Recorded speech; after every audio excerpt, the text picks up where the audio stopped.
households, both alike in dignity.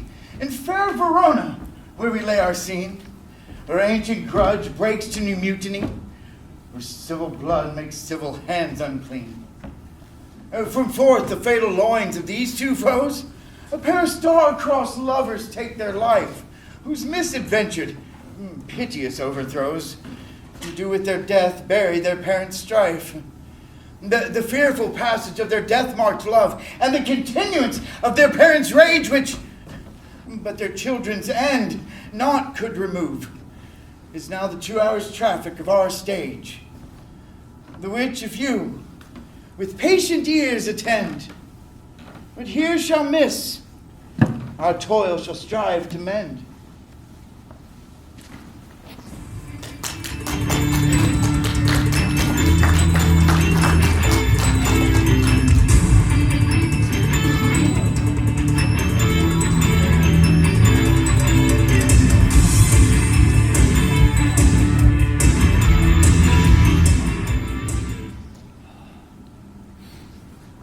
Quickly being moved. But thou art not quickly moved to strike. Dog in the house of Montague moves me. Oh, to move is to stir, and to be valiant is to stand. Therefore, if thou art moved, thou runnest away. Dog in that house shall move me to stand. I'll take the wall of any man or maid in the house of Montagues. That shows thee a weak slave, for the weakest go to the wall. True, and therefore, women, being the weaker vessels, forever thrust to the wall. Therefore, I will push Montague's men from the wall and thrust his maids through the wall. Oh, the quarrel is between all masters and us, their men. It's all one. I'll show myself a tyrant.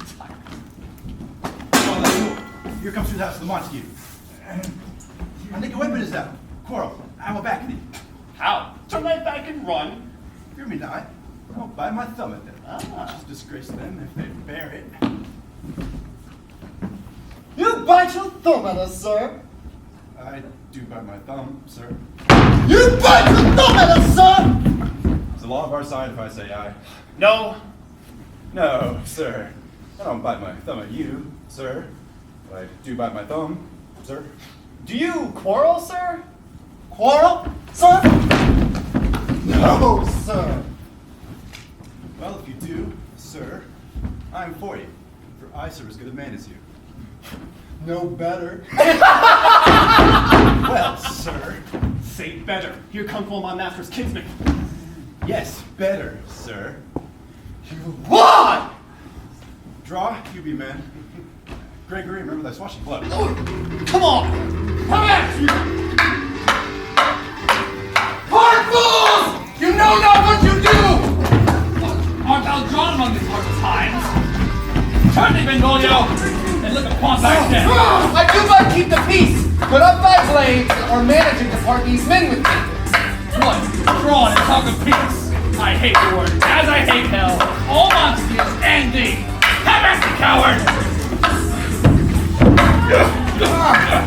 Clubs, hills, harnesses, strike, beats it down. Town and county showers of Montague. Give me my long sword, ho!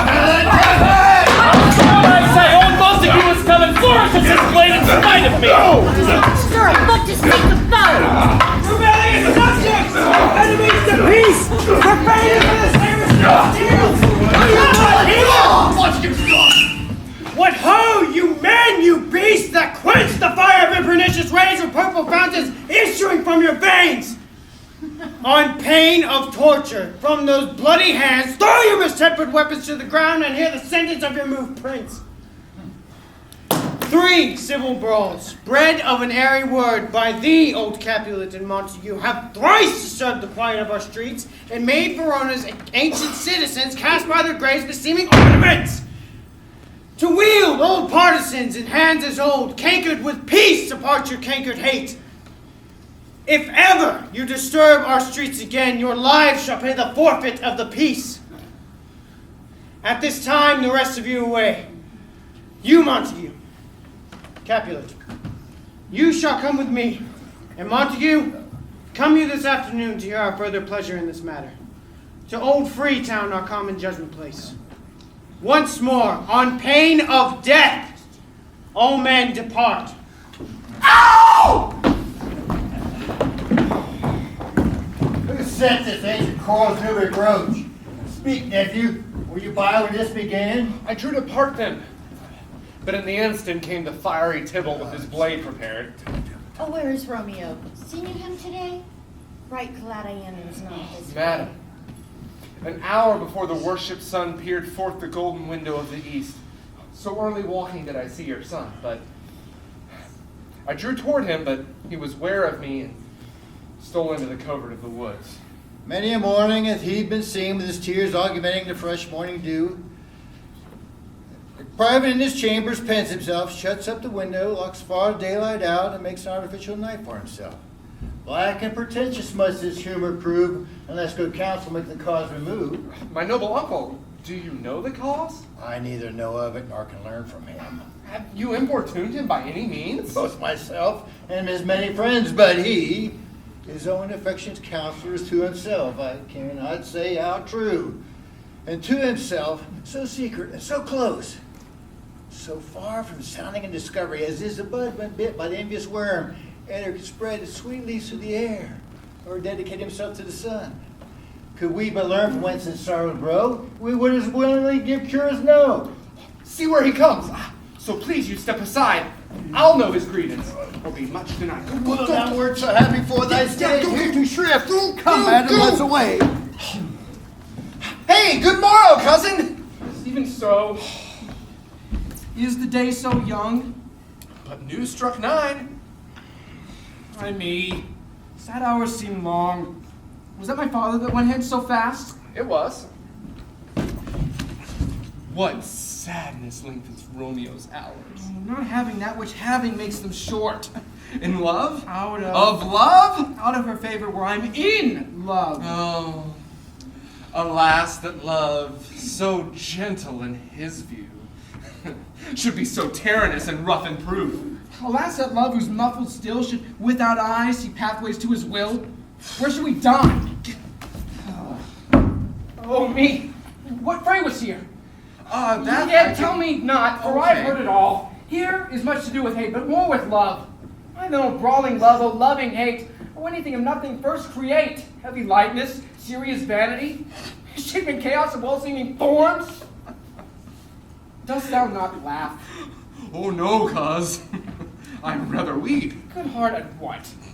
At thy good heart's oppression. Why, such is love's transgression. Farewell, my cuz. Soft! I will go alone. If you leave me, you do me wrong. Tut, I have lost myself. I am not here. This is not Romeo. He's some other where.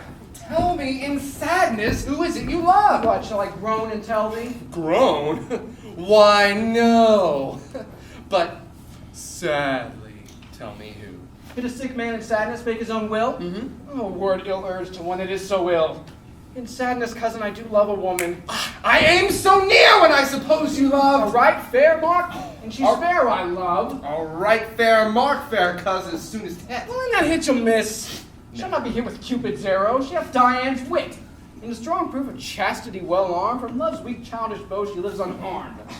She will not stay the siege of loving terms, nor bide the oppression of assailing eyes, nor ope her lap to saint seducing gold. Oh, she is rich in beauty, only poor. That when she dies with beauty, dies her store. Be ruled by me. Forget to think of her. Teach me how I should forget to think. By giving liberty unto thine eyes.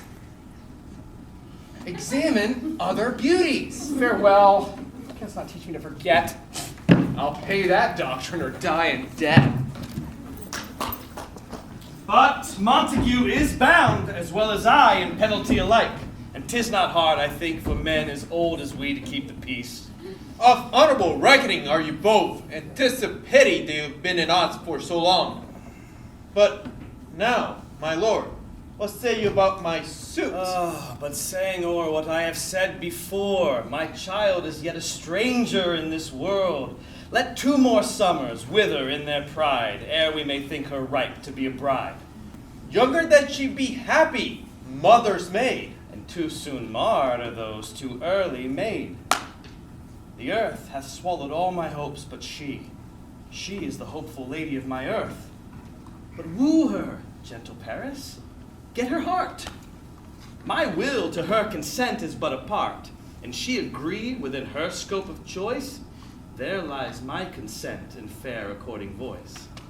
This night I hold an old accustomed feast, whereto I have invited many a guest, such as I love, and you among the store. Come, go with me. Hey, Sirrah! Trudge about, fair Verona. Find those persons out whose names are written here, and to them say, my house, and welcome on their pleasure stay. But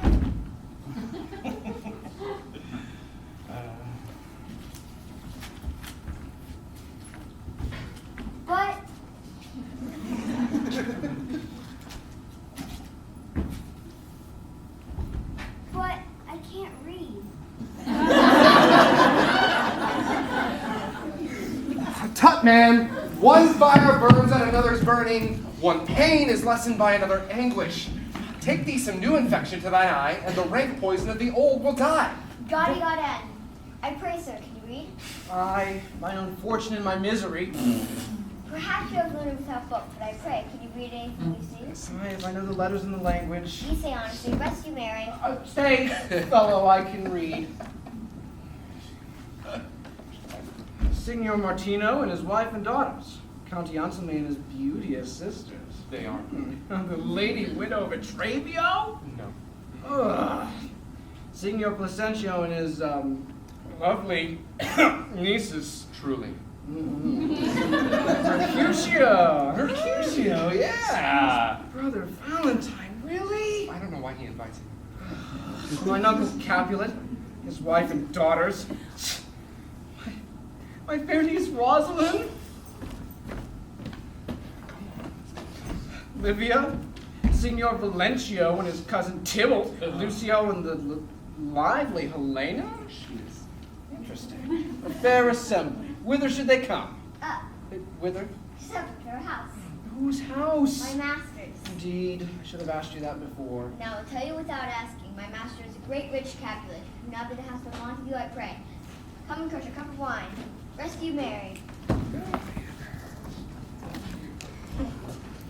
At this same ancient feast of Capulet, sups the fair Rosalind,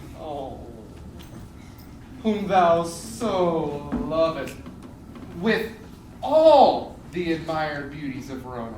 Go thither, and with unattainted eye compare her face with some that I shall show, and I will make thee think thy swan crow.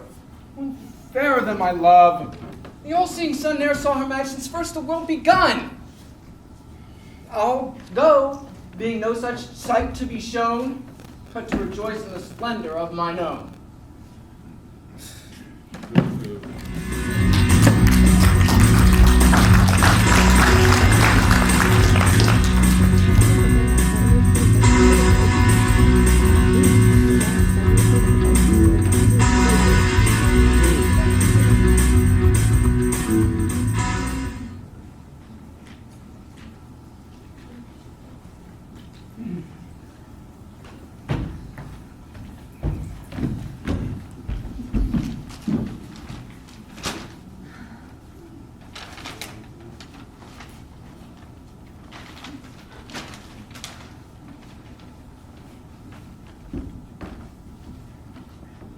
Nurse. Nurse. Where is my daughter? Call her forth to me. Now, by my maidenhead at 12-year-old, I bade her come. What lamb? What ladybird? Oh, God, where is that girl? What Juliet? How now? Who calls? Your mother. Madam, I'm here. What is your will? this is the matter. Nurse, give leave a while. We must talk in secret. Nurse, come back again. I have remembered me thus to our counsel. Thou knowest my daughter's of a pretty age. Faith, I can tell her age into the hour. Thou wast the prettiest babe that e'er I nursed. And I could have, if I could live to see thee married once, I have my wish. Married, that Mary is the very theme I came to talk of. Tell me, daughter Juliet, how stands her disposition to be married? It is an honor that I dream not of. An honor? Why, were I now thine only nurse, I would say how thou hast sucked wisdom from thy teeth. Well, think of marriage now. Younger than you, here in Verona, ladies of esteem are made already mothers. By my counts, I was your mother much upon these years that you are now a maid. Thus then, in brief, the valiant Paris seeks you for his love. A man, young lady. Such a man is all the world. Why, he's a man of wax. Verona's summer hath not such a flower. A flower, in faith, a very flower. What say you? Can you love the gentleman? This night you should behold him at our feast. Read over the volume of young Paris's face, and find delight that there with beauty's pen. Find it written in the margin of his eyes. That precious book of love, that unbound lover. To beautify him only lacks a cover. The fish lives in the sea, and 'tis much pride for fair without the fair within to hide. That book in many's eyes doth share the glory that in gold clasps locks in the golden story. So shall you share all that he doth possess, by having him, making yourself no less. No less? Nay, bigger. Women grow by men. Speak briefly. Can you like a Paris's love? I'll look to like, if looking liking move, but no more deep will I endart mine eye than your consent gives strength to make it fly. Madam, the guests are come, supper served, you called, my young lady asked for the nurse cursed in the pantry, and everything in extremity. I must hence to wait. I beseech you follow. We follow thee.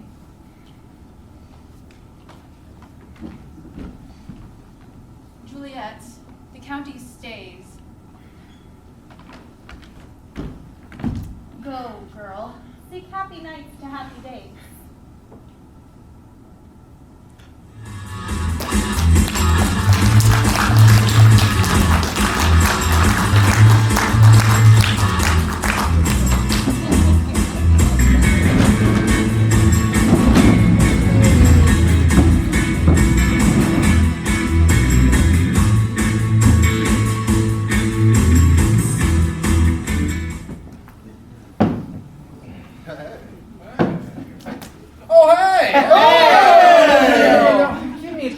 I'm not for this ambling. Being but heavy, I will bear the light. Nay, gentle Romeo, we must have you dance. Aye, believe me. You have dancing shoes with nimble soles. I have a soul of lead. It stakes me to the ground. I cannot move. You are a lover. Borrow Cupid's wings, and with them soar above a common bound. I'm too sore and pierced with his shaft. Under love's heavy burden do I sink. And to sink in it should you burden love. Too great an oppression for such a tender thing. But is love a tender thing? It's too rude, too rough, too boisterous, and it pricks like thorn. If love be rough with you, be rough with love. Prick love for pricking and beat love down. Come!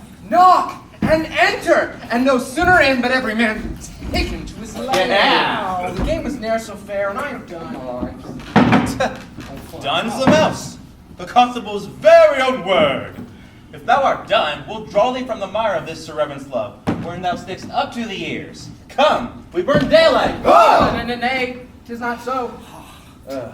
I mean, sir, in delay, we waste our lamps like lights by day.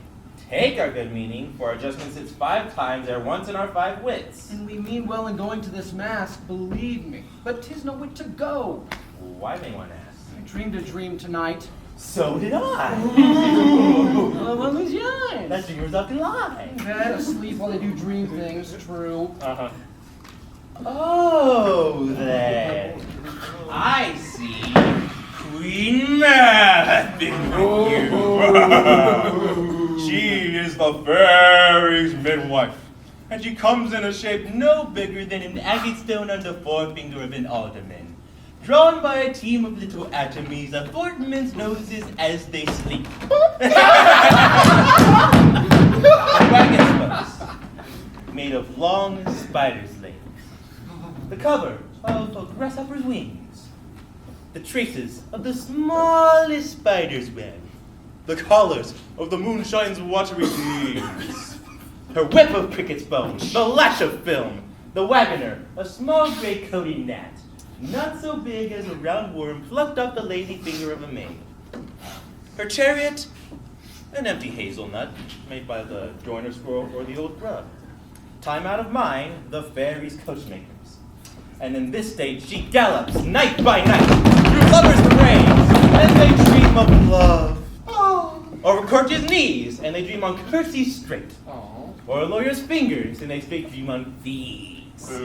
Or ladies' lips, and they straight on kisses dream.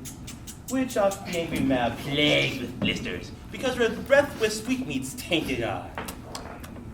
Sometimes she gallops o'er a coach's nose, and then dreams he of sniffing out the suit.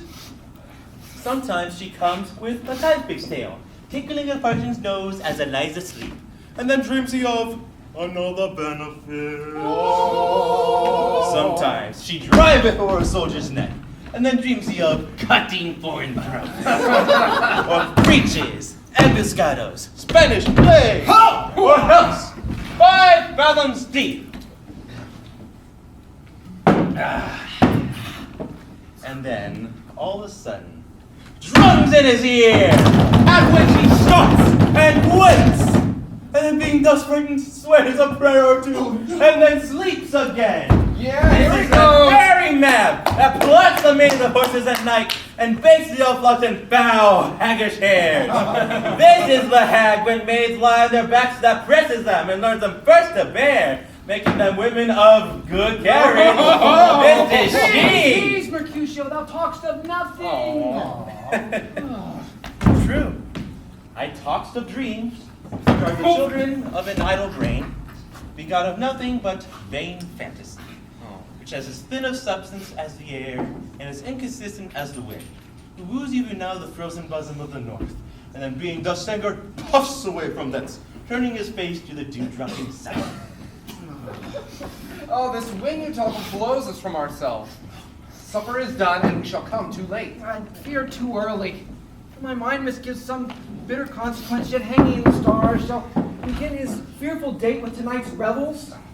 Expire the term of despised life, and close within my breast by some vile forfeit of untimely death. But he that hath the steerage of my course, direct my sail. On, lusty gentlemen. Right drum!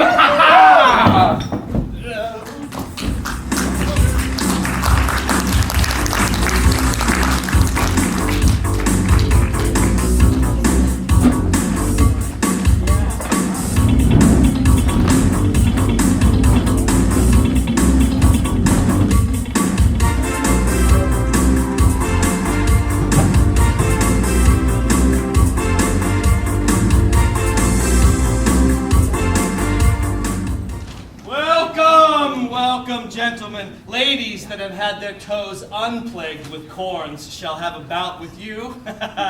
My mistresses, which of you will now deny to dance? Gentlemen, I have seen the day that I have worn a visor and could tell a whispering tale in a fair lady's ear, such as would please. Oh, 'tis gone. 'Tis gone. 'Tis gone. Come, music, play, a hole, give room, and foot it. Foot it, girls.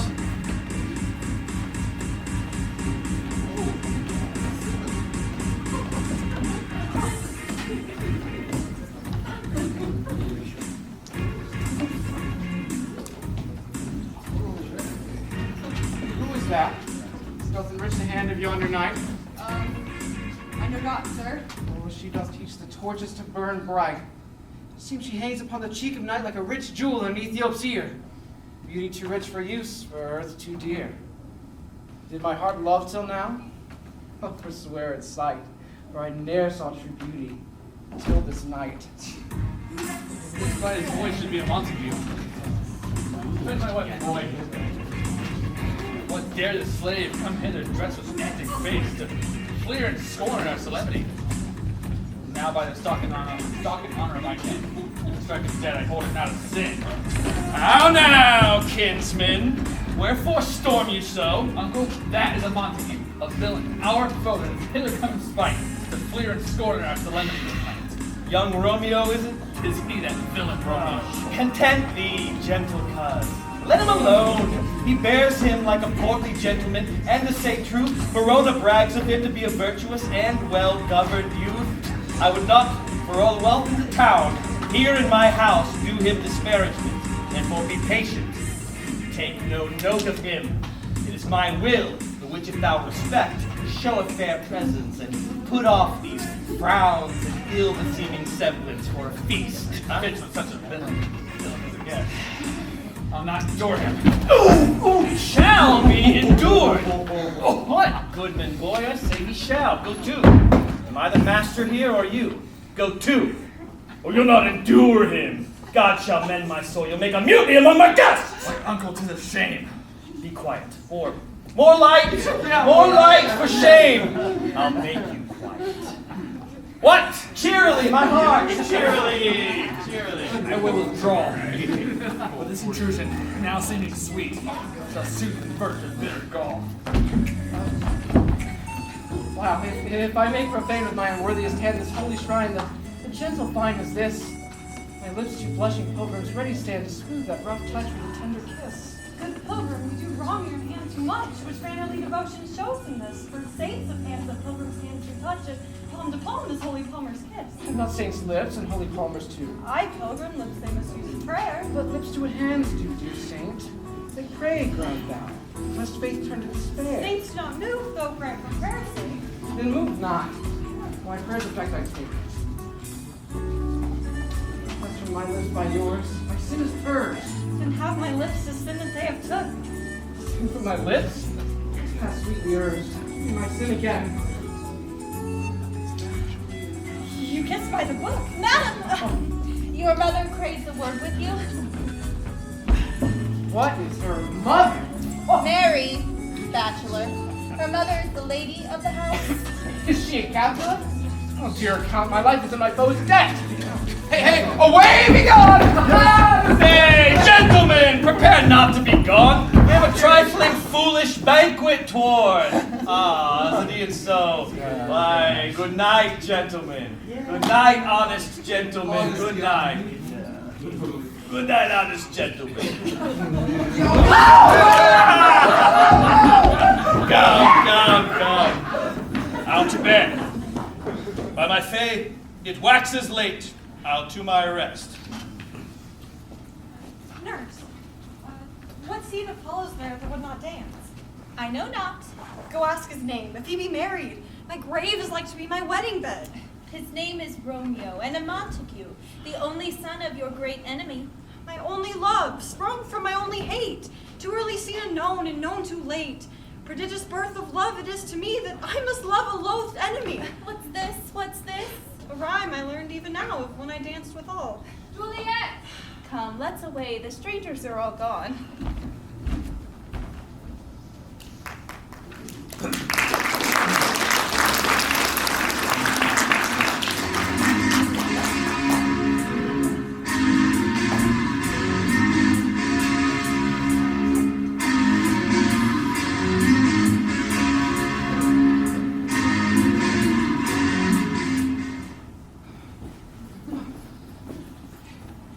Can I go forth when my heart is here?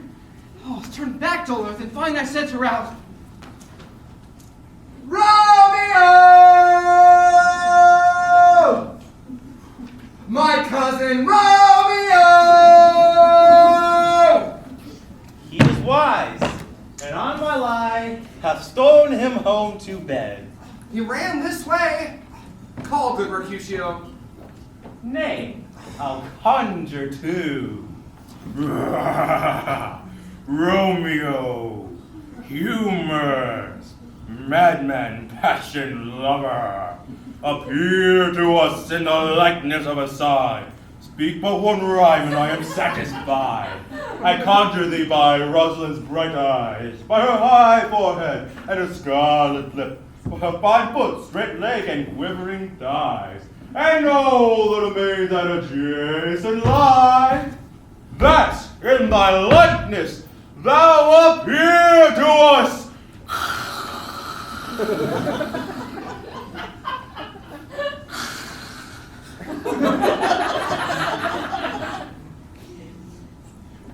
And if he hear thee, thou wilt anger him. This cannot anger him. My invocation is fair and honest, and in his mistress's name. I conjure but to raise him up. Come. He hath hidden himself among these trees to be consorted with the night. Blind is his love, and best befits the dark. If love be blind, love cannot hit the mark. Now will he sit under a medlar tree in which his mistress should peck out her fruits, as maids call medlars when they laugh alone. Yeah, this field bed is too cold for me to sleep. Come, shall we? Go then, for 'tis in vain to seek him here that means not to be found. He jests at scars that never felt a wound. But soft, the light through yonder window breaks. There's the east, and Juliet is the sun. Arise, fair sun, and kill the envious moon, who is already sick and pale with grief that thou her maid art far more fair than she. Be not her maid. Since she is envious, her vestal ivory is but sick and green, and none but fools do wear it. Cast it off. Oh, it is my lady, oh, it is my love, oh, that she knew she were. She speaks, yet she says nothing. What of that? Her eye discourses. I will answer it. No, no, 'tis not to me she speaks. To the fairest stars and all the heaven having some business do entreat her eyes to twinkle in their spheres until they return. What if her eyes were there, they in her head? Oh, the brightness in her eyes would shame those very stars, as daylight doth a lamp. The brightness in her cheeks, oh, the brightness in her cheeks would stream through the airy night sky so bright that birds would sing and think it were not night. See how she rests her cheek upon her hand? Have her glove upon that hand, that I may touch that cheek. Why me? She speaks. Speak again, bright angel. For thou art being to me, being over my head as a winged messenger of heaven to the wide upturned eyes of mortals fall back to gaze upon him, as he bestrides the lazy pacing clouds and sails upon the bosom of the air. Oh, Romeo, Romeo, wherefore art thou Romeo? Deny thy father and refuse thy name. Or, if thou wilt not, be but sworn, my love, and I'll no longer be a Capulet. Shall I hear more, or shall I speak of this? 'Tis but thy name that is my enemy. Thou art thyself, though not a Montague. What's Montague? It is nor hand, nor foot, nor arm, nor face, nor any other part belonging to a man. Oh, be some other name. What's in a name? That which we call a rose by any other name would smell as sweet. So Romeo would, were he not Romeo called, retain that dear perfection which he owes without that title. Oh, Romeo, doff thy name, and for that name which is no part of thee, take all myself. I take thee at thy word. Call me but love, and I'll be new baptized. Henceforth I never will be Romeo. What man art thou, thus be screened at night, so stumblest on my counsel? My name, I know not how to tell thee who I am. For my name, dear saint, it's hateful to myself, because it's an enemy to thee. Had I written, I would tear the word. My ears have not yet drunk 100 words of that tongue's utterance, yet I know the sound. Art thou not Romeo and a Montague? Neither, fair saint. If either thee dislike. How camest thou hither? Tell me, and wherefore? The orchard walls are high and hard to climb, and the place of death, considering who thou art, if any of my kinsmen find thee here. Love's light wings that I will approach these walls, for stony limits can't hold love out. What love may attempt, that love will do. Therefore thy kinsmen are no let to me. If they do see thee, they will murder thee. Black, there lies more peril in thine eye than 20 of their swords. If thou but sweet, and I am proof against their enmity. Would not for the world they saw thee I here. have night's cloak to hide me from their sight. As long as thou lookest upon me, let them find me here. My life were better ended by their hate than death prolonged, wanting of thy love. By whose direction foundst thou out this place? By love, who first did prompt me to inquire. He lent me counsel, and I lent him eyes. I am no pilot. Yet wert thou as far as the vast shore, washed with the farthest sea, time to adventure for such merchandise. Thou knowest the mask of night is on my face, else would a maiden blush bepaint my cheek. For that which thou hast heard me speak tonight, fain would I dwell on form, fain deny what I have spoke. But farewell compliment. Dost thou love me? I know thou wilt say aye, and I will take thy word. Yet, if thou swearest, thou mayst prove false of lovers' perjuries, and say Jove laughs. O gentle Romeo, if thou dost love, pronounce it faithfully. Or, if thou thinkst I am too quickly won, I'll frown and be perverse, and say thee nay. So thou wilt woo, but else not for the world. In truth, fair Montague, I am too fond, and therefore thou mayst think my behavior light. But trust me, gentlemen, I'll prove more true than those that have more cunning to be strange. I should have been more strange, I must confess, but that thou overheardst ere I was ware my true love's passion. Therefore pardon me, and not impute this yielding to thy love, which the dark night hath so discovered. Lady, by yonder blessed moon I swear that tips with silver all these fruit tree tops. Swear not by the moon, the inconstant moon, that monthly changes in her circled orb, lest that thy love prove likewise variable. What shall I swear by? Well, do not swear at all. Or, if thou wilt, swear by thy gracious self, which is the god of my idolatry, and I'll believe thee. my heart's dear love. Do not swear, although I join thee, I have no joy in this contract tonight. It is too rash, too unadvised, too sudden, too like the lightning which shall cease to be, or one could say it lightens. Sweet good night. This bud of love by summer's ripening breath may prove a beauteous flower when next we meet. Good night, a sweet repose and rest come to thy heart as that within my breast. Wilt thou leave me so unsatisfied? What satisfaction canst thou have tonight? Thy love's faithful vow of exchange of thy love for mine. I gave thee mine before thou didst request it, and yet I would it were to give again. Wouldst thou withdraw it? For what purpose, love? But to be frank, and give it thee again. I wish for the thing I have. My bounty is as boundless as the sea. My love is deep. The more I give to thee, the more I have, for both are infinite. Juliet! I hear some noise within. Dear love, adieu. Juliet! Anon, good nurse. Sweet Montague, be true. Stay but a little, I will come again. Oh, blessed night. Being a knight, I am afeard all this is but a dream, too flattering sweet to be substantial. 3 words, dear Romeo, and good night indeed. If that thy bent of love be honorable, thy purpose marriage, send me word tomorrow, by one that I'll procure to come to thee, where and what time thou wilt perform the rite. And all my fortunes at thy foot I'll lay, and follow thee, my lord, throughout the world. No! By and by I come, but if thou mean'st not well, I do beseech thee. No! I come anon! To cease thy suit and leave me to my grief. Tomorrow will I send. So thrive my soul. 1,000 times good night. 1,000 times the worst to want thy light. Love goes from love as schoolboys towards their books. Love to love, towards school with heavy looks. Psst, Romeo. Psst, Romeo. Dear? At what o'clock tomorrow shall I send to thee? At the hour of 9. I will not fail. 'Tis 20 years till then. I forgot why I did call thee back. Well, let me stand here till I will remember it. I shall forget to have thee still stand there, remembering how I love thy company. And I'll still stay so that I will remember again, forgetting any other home than this. 'Tis almost morning. I would have thee gone. Good night, good night. Parting is such sweet sorrow that I must say good night till it be morrow. Sleep dwells upon thine eyes, and peace in thy breast. But I will sleep in peace, so sweet to rest. Hence I will go to my ghostly father's cell, his help to crave, and my dear hap to tell. Oh.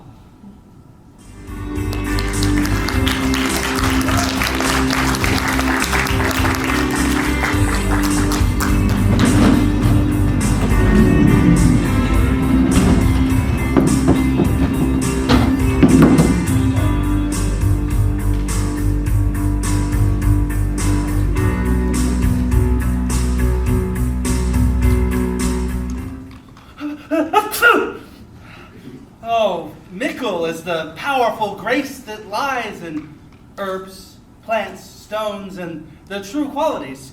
For ne'er so vile on the earth doth live, but to the earth some special good doth give. Nay, not good, but strained from their fair use, revolting from true birth, stumbling on abuse. Virtue itself turned vice, being misapplied, and vice, sometimes in action, dignified.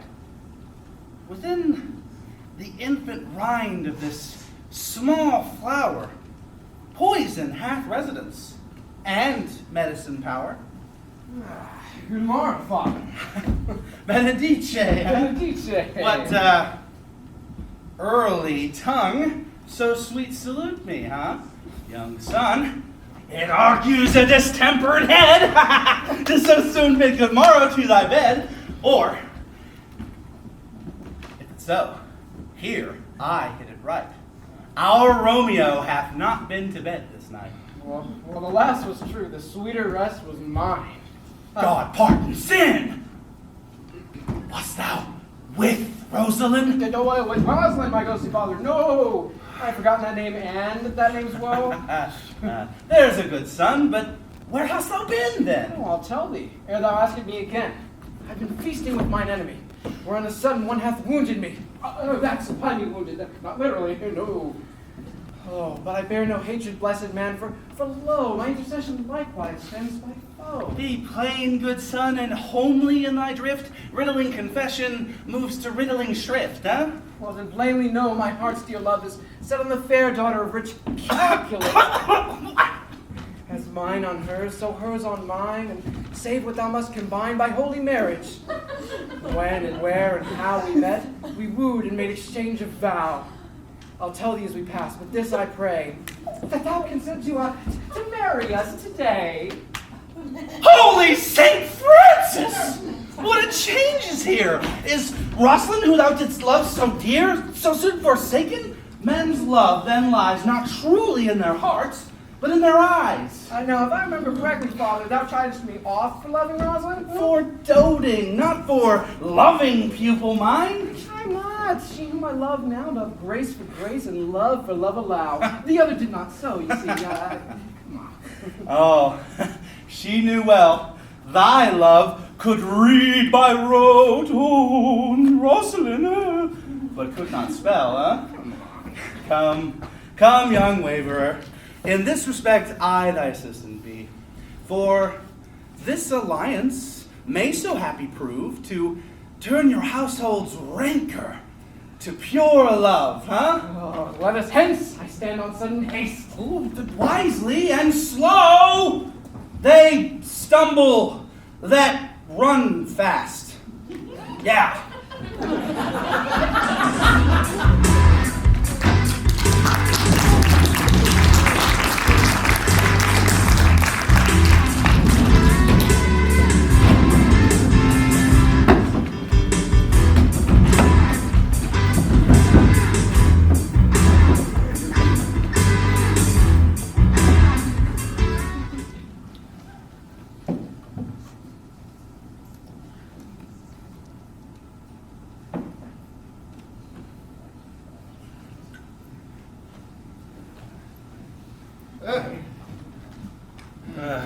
Where the devil should this Romeo be?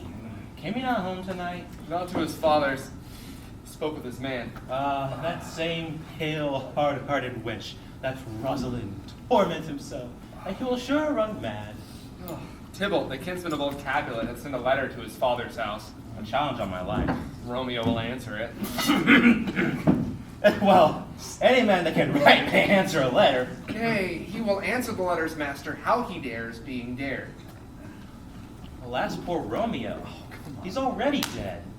Stabbed with the white wench's black eye, shot through the ear with a love song, the very pit of his heart cleft with the blind boy's butt shaft. And is he a man to encounter Tybalt? Why? What is Tybalt? Wow. More than Prince of Cats, I can tell you. Oh, he's the courageous captain of compliments. He fights as you sing Pyrrhic song. He keeps time, distance, and proportion.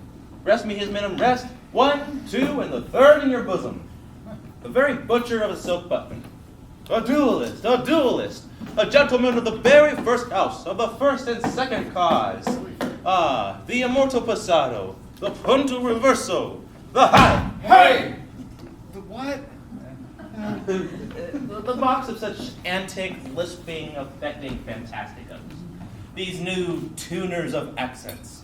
Marius, a very good lad, a very good man, a very good trip. Why, is it not a lamentable thing, grandsire, that we should be thus afflicted with these strange flies? These fashion mongers, these perdonnemies, who stand so much on the new form that they cannot at ease on the old bench? Oh, they're bones, they're bones. Oh, here comes Romeo. What? Oh, here comes Romeo. Signor Romeo! Bonjour! There's a French salutation to your French slop. You gave us the counterfeit fairly last night. Right? Good morrow to you both. What counterfeit did I give you? The slip, sir. The slip. Can you not conceive? Oh, pardon, good Mercutio. My business was great. And in such a case as mine, a man may strain courtesy. Doubt it. That's as much to say, such a case as yours constrains a man to bow in the hand. Meaning to courtesy? Thou hast most kindly hit it. A most courteous exposition. Nay, I am the very pink of courtesy. For flour. Right. Why then is my pump well floured? Oh, touche. Well said. Well said. Come between us, good Benvolio. My wits faint. Switch and spurs, or I'll cry a match. Nay, if thy wits run the wild goose chase, I have done. Now art thou what thou art, by art as well as by nature. This dribbling love is like a great natural that runs lolling up and down to hide his bauble in a hole. Oh, stop there! Stop there! Thou desires to stop me in my tail against the hair. Yeah, thou wouldst else have made thy tail large. Oh, thou art deceived. I doubt it. I would have made my tail short, for indeed I had come to the very depth of my tail, and may indeed occupy my argument no longer. Oh, what a... Sure. Here's goodly gear. Oh-ho! A sail! A sail! 2-2, a shirt and a smock. Anon. Peter. Good Peter to hide her face, for her fan is a fairer face. Good morrow, gentlemen. God ye good end to few, fair gentlewoman. Is it good? 'Tis no less, I tell you, for the body hand of the dial is upon the very perick of news. Oh, what a man are That God hath made for himself to mar. By my troth, it is well said. For himself to mar. Hey! Now, can any of you gentlemen tell me where I may find the young Romeo? He's probably somewhere. I can tell you that young Romeo will be older when you found him than when you sought him. I am the youngest of that name, for fault of the worst. You say well. Yea, is the worst well? Very well took, in faith. Wisely, wisely. If you be he, sir, I desire some confidence with you. She will indict him to some cellar. Abide, so-ho! What hast thou found? No hair, sir. Unless a hair, sir, in a Lenten pie. That is something stale. And horse, ere it be spent. An old hair horse, an old hair horse, very good, an old hair horse, too much horse, the horse, be spent. Romeo! Oh, you come to your father's to dinner thither? I will follow you. Farewell, ancient lady. Farewell.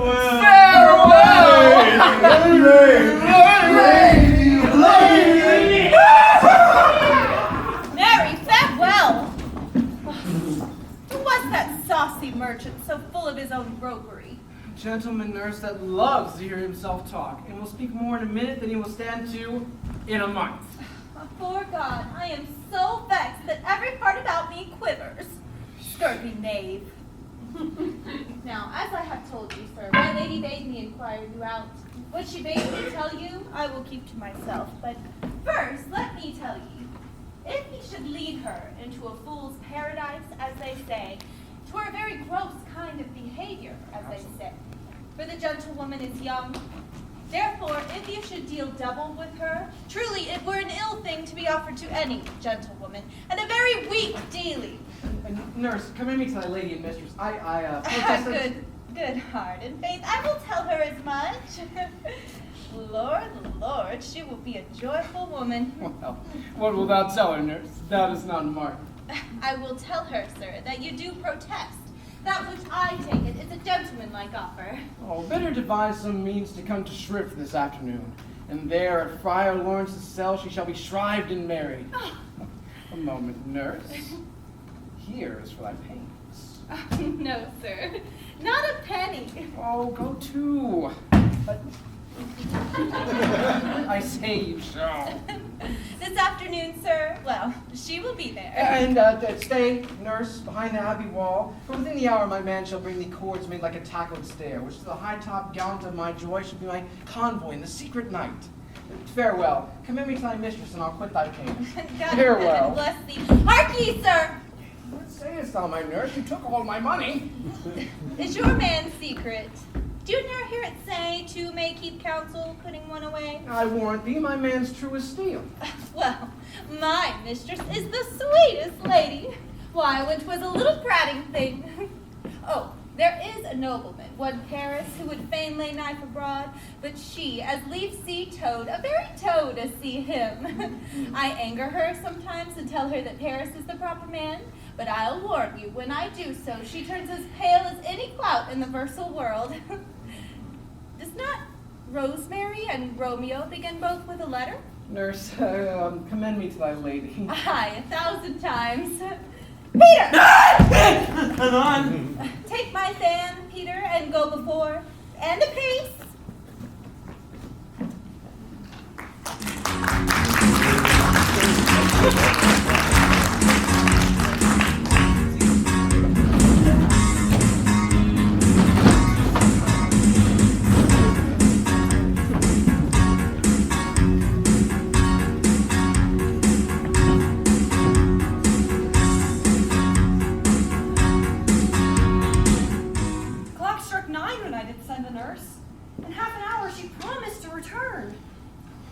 She cannot meet him. That's not so. She is lame. From 9 till 12 is 3 hours long, yet she is not come. But old folks, many fain as they were dead, unwieldy, slow, heavy, and pale as lead. Oh God, she comes. Oh, honey nurse, what news? Hast thou met with him? Send thy man away. Peter, stay at the gate. Oh, good, sweet nurse. Oh, Lord. Though news be sad, yet tell them merrily. If good, thou shapes the music of sweet news by playing it to me with so sour a face. I am weary. Give leave a while. How my bones ache. What a jaunt have I had. I would thou hadst my bones and I thy news. Nay, come, I pray thee. Speak, good nurse, speak. Fie, girl, are you so hot? Can you not see that I am out of breath? How art thou out of breath when thou hast breath to say to me that thou art out of breath? The excuse thou dost make in this delay is longer than the tale thou dost excuse. Is thy news good or bad? Answer to that. Say either, and I'll say the circumstance. Let me be satisfied. Is it good or bad? Well, you know not how to choose a man. Romeo, no, not he. Though his face be better than any other man's, and for a leg, and for a hand, and a foot, and for a body, though those things be not to be talked on, they are past compare. He is not the flower of courtesy, though I'll warrant as gentle as a lamb. Go to, wench, serve God. What, have you dined at home? No, all this did I know before. What says he of our marriage? What of that? Oh, how my head aches. It beats as though it would break into 20 pieces. Oh, my back. Oh, the other side. Oh, beshrew your heart for sending me about to catch my death with jaunting up and down. In faith, I'm sorry thou art not well. Sweet nurse, tell me, what says my love? Well, your love says, like an honest gentleman, and a kind, and a courteous, and I'll warrant virtuous. Where's your mother? Where is my mother? Why, she is within. Where should she be? How oddly thou repliest. Your love says, like an honest gentleman. Where is your mother? Fie, God's lady, dear. Henceforth, do your messages yourself. Here's such oil. Come. What says Romeo? Have you got leave to go to Shrift today? I have. Then hie ye hence to Friar Lawrence's cell, for there stays a husband to make you a wife. Now comes the wanton blood up in your cheeks. They'll be straight scarlet at any news. Hie ye hence. I must another way, to fetch a cord by which your love must climb a bird's nest soon when it is dark. I am the toil and drudge to your delight, but you will bear the burden soon at night. Hie ye hence. Hide on my fortune. Honest nurse, farewell.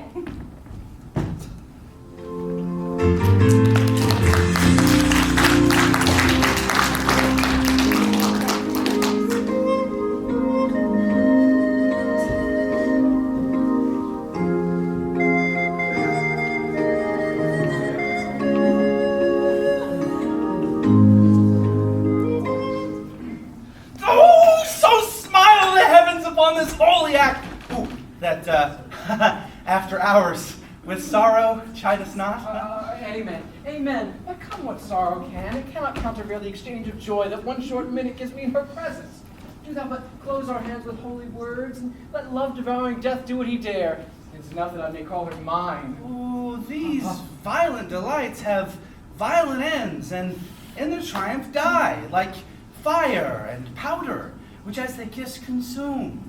Therefore love moderately, huh? A long love doth so, too tardy arrives, too swift arrives as tardy as too slow, huh? Here comes the lady. Good evening to my ghostly confessor.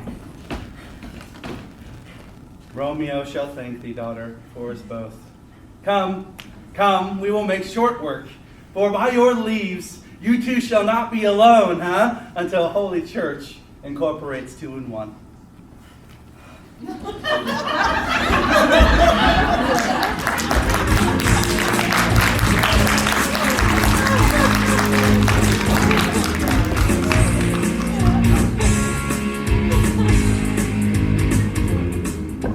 I pray thee, good Mercutio, let us retire.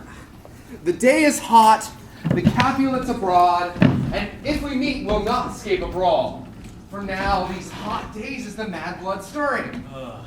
Thou art like one of those fellows who, upon entering the confines of a tavern, claps me his sword upon the table and says, God send me no need of thee. And upon the operation of the second cup, draws his sword on the drawer when there is no need. Am I like such a fellow? Thou? Oh, come on! Why, thou go with a man who hath a hair more or a hair less in his beard than thou hast. Thou go with a man for cracking nuts, having no other reason than thou hast hazel eyes. And thou wilt tutor me for quarreling. And I were so apt to quarrel as thou art, any man should buy the fee simple of my life for an hour and a quarter. The fee simple. Oh, simple. Oh, by my head, here come the Capulets. By my heel, I care not. You should. Follow me close. I will speak to them. Gentlemen, Juliet, a word with one of you. And but one word with one of us, couple it with something. Make it a word and a blow. You'll find me apt enough to that, sir, and you'll give me occasion. Could you not take some occasion without giving? Mercutio, thou consortest with Romeo. Consort? What? Dost thou make minstrels of us? And thou make minstrels of us? Look to hear nothing but discourse. Here's my fiddlestick. Here's that shall make you dance. Sounds comes. We talk here in the public haunt of men. Either withdraw into some private place and reason coldly of your grievances, or else depart. Here all eyes gaze on us. Men's eyes were made to look. Let them gaze. I will not budge for no man's pleasure eye. Well, peace be with you, sir. Here comes my man.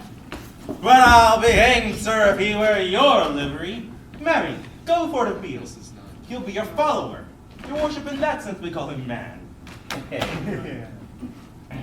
Romeo, the hate I bear for thee can afford no better terms than this. Thou art a villain. Tybalt, the reason that I have to love thee doth much excuse the opportunity and rage to such a greeting. Villain am I none.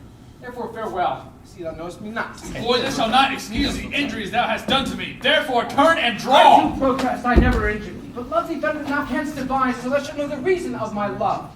And so, dear Capulet, whose name I tender as dearly as mine own, satisfied. Oh, calm, dishonorable, vile submission. I as the crowd that carries it away. Tybalt, you rat catcher, will you walk? What wilt thou have with me? Good king of cats, nothing but one of thy 9 lives that I mean to make bold withal. And as you shall use me hereafter, drive me the rest of the age. Wilt thou pluck your sword from his pitcher by the ears? Make haste, lest mine be about your ears, air it out. I am for you. Gentle Mercutio, put thy weapon up. Whirl thou back, thee, Mercutio. Come, sir. Your facade. All right, Romeo, we've got Go with the Capulet! No, stop! Yeah, okay. Shame for bearing this outrage. Tybalt, Mercutio, the prince expressly has forbidden Vanity for running no, Tybalt.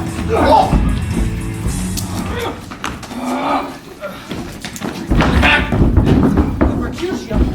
I am burnt. A plague on both your houses. What?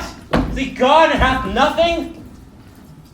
What, art thou hurt? Aye. A scratch. Ah! Ugh. Mary, 'tis enough. Go. Fetch a surgeon. Oh! Come, man, the hurt cannot be much. No, 'tis not so deep as a well, nor so wide as a church door. Ah! But 'tis enough. 'Twill serve. As for me tomorrow, and you shall find me a grave man. I am peppered, I warrant, for this world. I will plague up both your houses. Sounds! A dog, a rat, a mouse, a cat to scratch a man to death. A braggart, a rogue, a villain that fights by the book of arithmetic. Why the devil came you between us? I was hurt on your arm. I thought all for the best. Help me into some house McFoley. I shall faint. A plague on both your houses. They have made worms meat of me. I have it, and soundly too. This gentleman, the prince's near ally, my very friend, hath got his mortal hurt on my behalf. My reputation stained like Tybalt that hath but an hour been my kinsman. Oh, Juliet, thy beauty hath made me effeminate, and in thy temper softened valor's steel. Oh, Romeo, Romeo! Brave Mercutio is dead! That gallant spirit hath ascended the sky, that too early did scorn the earth. This day's black fate doth more days depend. This but begins well, the others must end. Here comes the fiery Tybalt back again. I'm alive and in triumph, and Mercutio slain! To heaven respective leniency, fire-eyed fury be my conduct now! Now, Tybalt! Take back the villain that late thou gavest me. For Mercutio's soul is not a little way above our heads, staying only for thine to keep him company. Either thou, or I, or both must go with him. Wretched boy. Thou consort us with here, shall consort with him head! This shall determine that! No, Romeo! No! Get off of him! Get off of him! Get off of him! Romeo, no! Romeo! Romeo, no!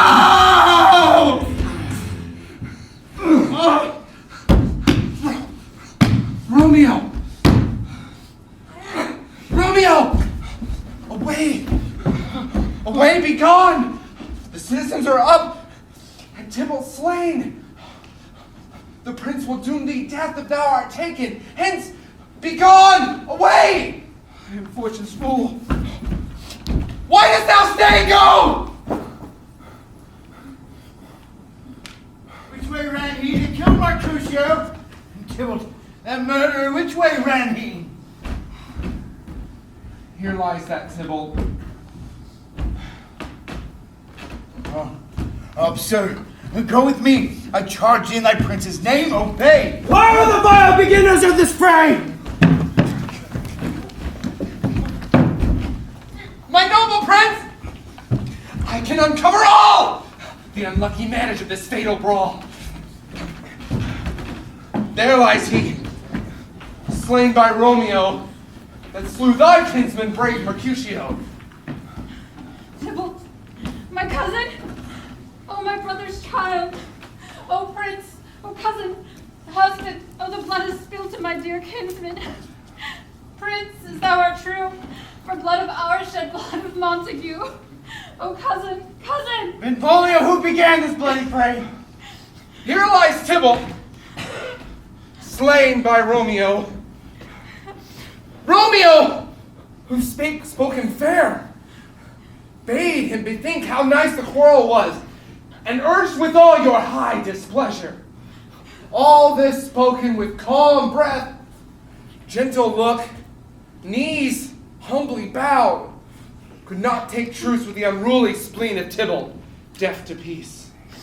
So that he tilts with piercing steel at bold Mercutio's breast, who, all is hot, turns deadly point to point, and with a martial scorn, with one hand beats cold death aside, and with the other turns it back to Tybalt, whose dexterity retorts it.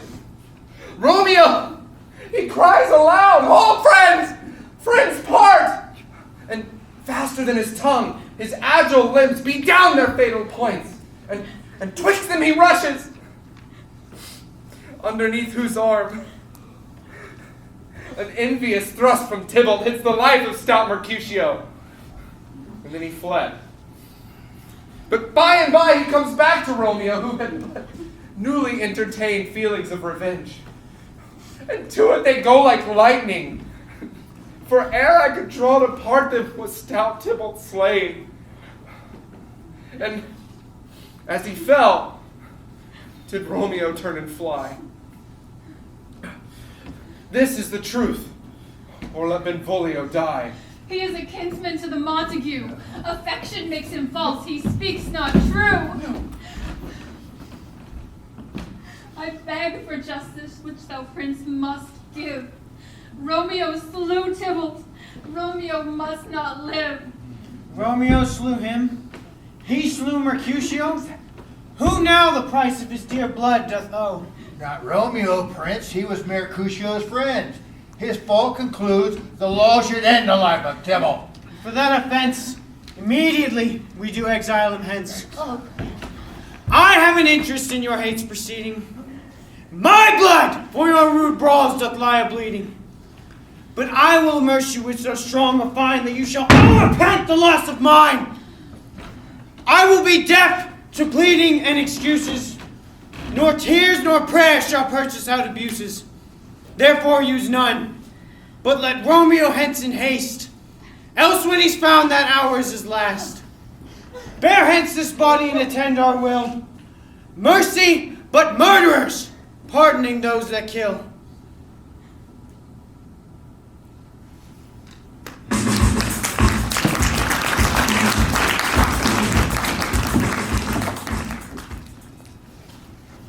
Come night, come Romeo, come thou day and night.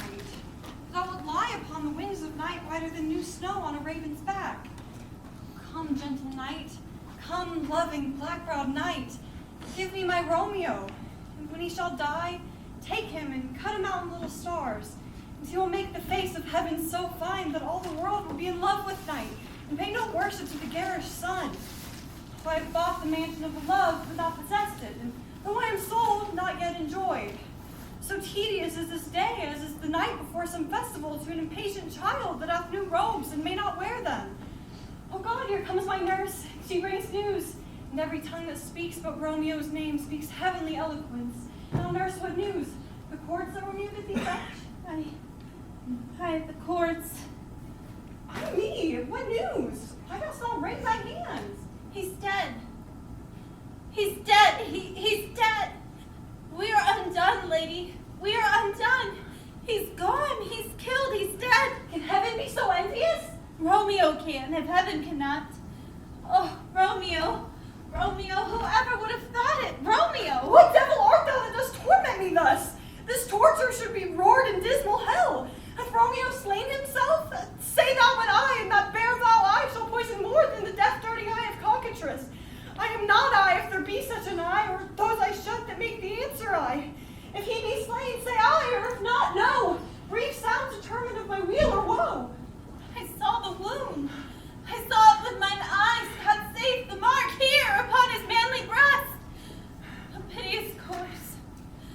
A bloody, piteous corpse, pale as ash, all bedaubed in blood, all in gore blood. I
cursed be thy tongue for such a wish. Would you speak well of him that killed your cousin? Shall I speak ill of him that is my husband? Oh, poor my lord, what tongue shall smooth thy name when I, thy 3 hours wife, have mangled it?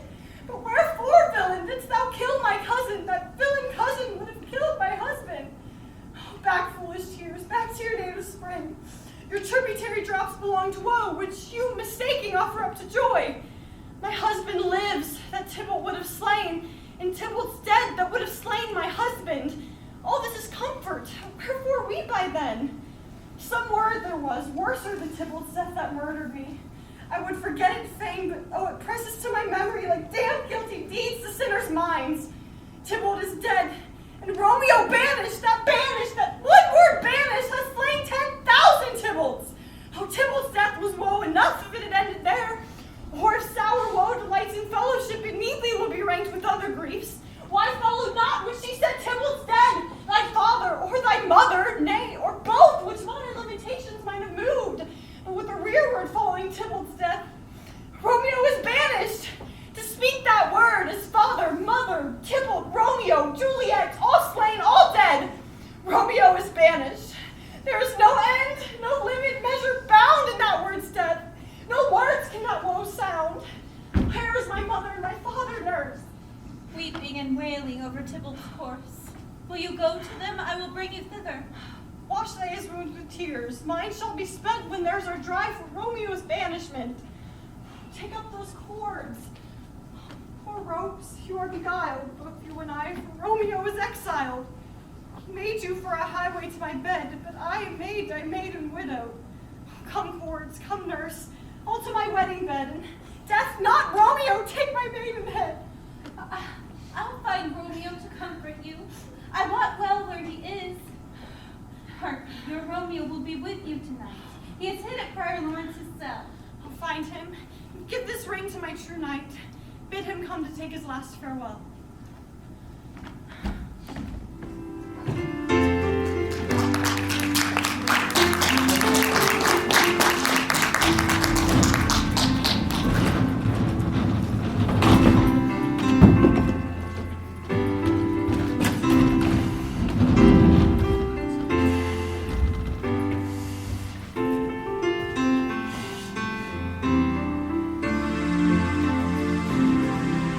Romeo, come hither, thou fearful man. Affliction is enamored of thy parts, and thou art wedded to calamity. Father, what news? What is the prince's doom? What sore yet weighs acquaints my hand that I yet know not? Too familiar is my dear son with sour company. I bring thee tidings of the prince's doom. What less than doomsday is the prince's doom? Gentler judgment vanished from his lips, not body's death, but body's banishment. Banishment? Be merciful, say death, for exile hath far more terrors, look far more than death. Do not say banishment. Henceforth from Verona art thou banished, but fear not, for the world is broad and wide. There is no world beyond Verona's walls, but purgatory, torture, hell itself. Hence banished from the world, and world's exile is death. Then banishment is death mistermed. Calling death banishment, thou cuttest mine off with a golden axe and smilest upon the stroke that murders me. Oh, deadly sin, no rude unthankfulness. Your part, our law, bids death. And the kind prince hath rushed aside the law and turned that black word death to banishment. This is dear mercy, and thou seest not. 'Tis torture and not mercy. Heaven is here where Juliet lives. I'll give thee armor, adversity's sweet milk, philosophy, though thou art banished. And yet philosophy? Hang out philosophy. Unless philosophy can make a Juliet, displant a town, reverse a prince's doom, it helps not, it prevails not. Talk no more. Fond man, hear me but speak a word. Thou wilt speak again of banishment. Oh. Then I see madmen have no ears. When should they, when the wise men have no eyes? Father, thou canst not talk of thou that dost not feel. Wert thou as young as I, Juliet thy love, an hour but married, Tybalt murdered, toting like me, and like me banished, then mightest thou speak. Then mightest thou tear the hair from thy head and fall upon the ground as I do now, taking the form of an unmade grave. Romeo, arise! Thou wilt be taken! Aye, unless the breath of hearts is flowing dislike before me in search of eyes. Hark how they knock! Right thee up, hide thee in my cell, go, God's will by and by! 'Tis late! Who's there? Oh, what simpleness is this? 'Tis late! What do you want? I come for my Lady Juliet. Welcome then. Oh, Father, tell me, Holy Father, where is my lady's lord? Where is Romeo? There, on the floor, with his own tears made drunk. Nurse? Ah, sir. Ah, sir. Well, that's the end of all. Speakest thou of Juliet? How is with her? Does she not think me an old murderer now that I have stained the childhood of our joy with what moved but little from her own?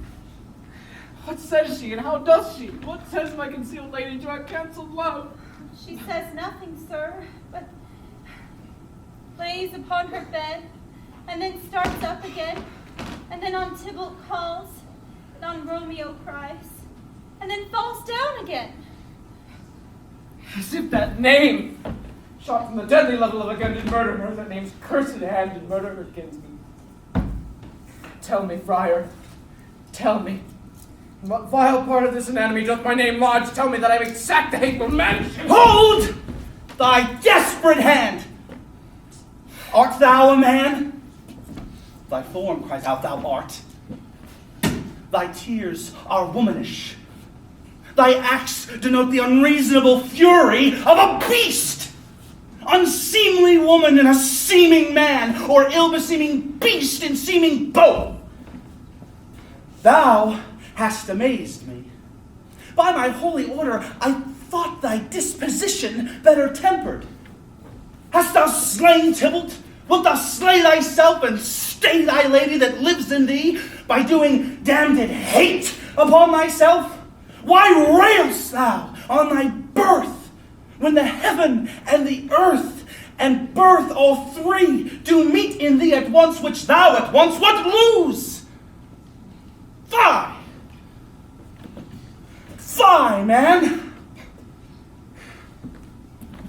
Thy Juliet is alive, for whose dear sake thou wast lately dead. There art thou happy. Tybalt would kill thee, but thou hast slain Tybalt. There art thou happy too. The law that threatens death becomes thy friend and turns to banishment. There art thou happy. Go, go, get thee to thy love, as was decreed. Ascend her chamber hence and comfort her. But look ye not stay before the watch be set, or else thou canst not pass to Mantua, where thou shalt live. Live! And we can find a time to blaze your marriage, reconcile your friends, beg pardon of the prince, and call thee back with 10,000 times more joy than thou wentst forth in lamentation. Go, nurse, commend me to thy lady. Have her hasten all to bed, as heavy sorrow makes them act unto, Romeo, Romeo, Romeo is coming! Lord, I could have stayed here all night to hear good counsel. What learning can do. Sir, I will tell her you will go. Here, sir, a ring she bid me give you, sir. Hark ye, make haste, for it grows very late. Oh, how well my comfort is revived by this. Go, get thee hence, and here stands all your state. Either be gone before the watch be set, or disguised from hence, sojourn to Mantua. I'll find out your man, and he shall signal from time to time every good hap that chances here. Give me thy hand. 'Tis late. Fare thee well, Romeo. Go. Go. And a joy past joy calls out unto me. It were a grief so brief to part with thee, father. Farewell.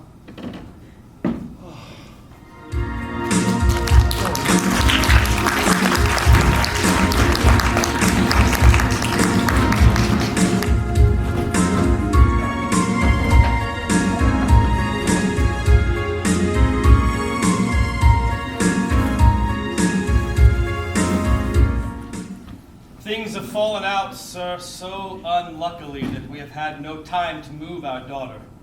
Look you, she loved her kinsman Tybalt dearly. So did I. Well, we were born to die. 'Tis very late. She'll not come down tonight. I promise you, but for your company, I would have been abed an hour ago. These are times to woe, and afford no times to woo. Madame, good night. Commend me to your daughter. I will, and know her mind early tomorrow. Tonight she is meet up to her heaviness. Sir Paris, I will make a desperate tender of my child's love. I think she will be ruled in all respects by me. Nay more, I doubt it not. Wife, go ye to her ere you go to bed. Acquaint her here of my son Paris's love, and bid her, mark you me, on Wednesday next. Soft, what day is this? Monday, my lord. Monday. Monday. Well, Wednesday is too soon. On Thursday, let it be. Thursday, tell her she shall be married to this noble earl. Will you be ready? Do you like this haste?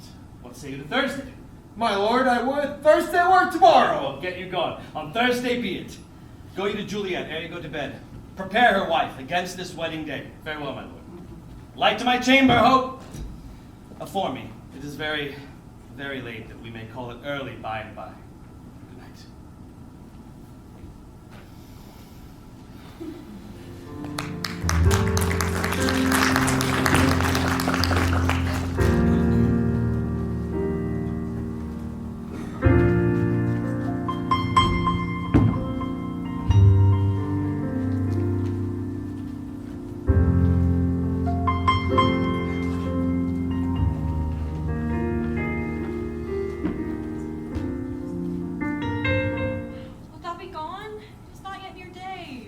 Go and live, or stay and die.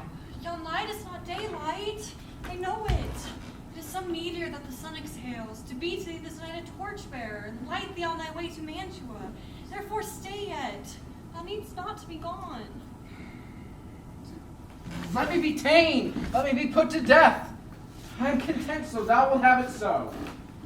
Come, death, and welcome. Juliet wills it so. How is my soul? Let us talk. It is not yet day. It is. Hie hence. Be gone away. Not be gone. More light and light it grows. Light and light, more dark and dark our woes. Madam, nurse, your lady mother is coming to your chamber. The day is broke. Be wary. Look about. And window, let day in and let life out. Farewell. Farewell. One kiss and I'll descend.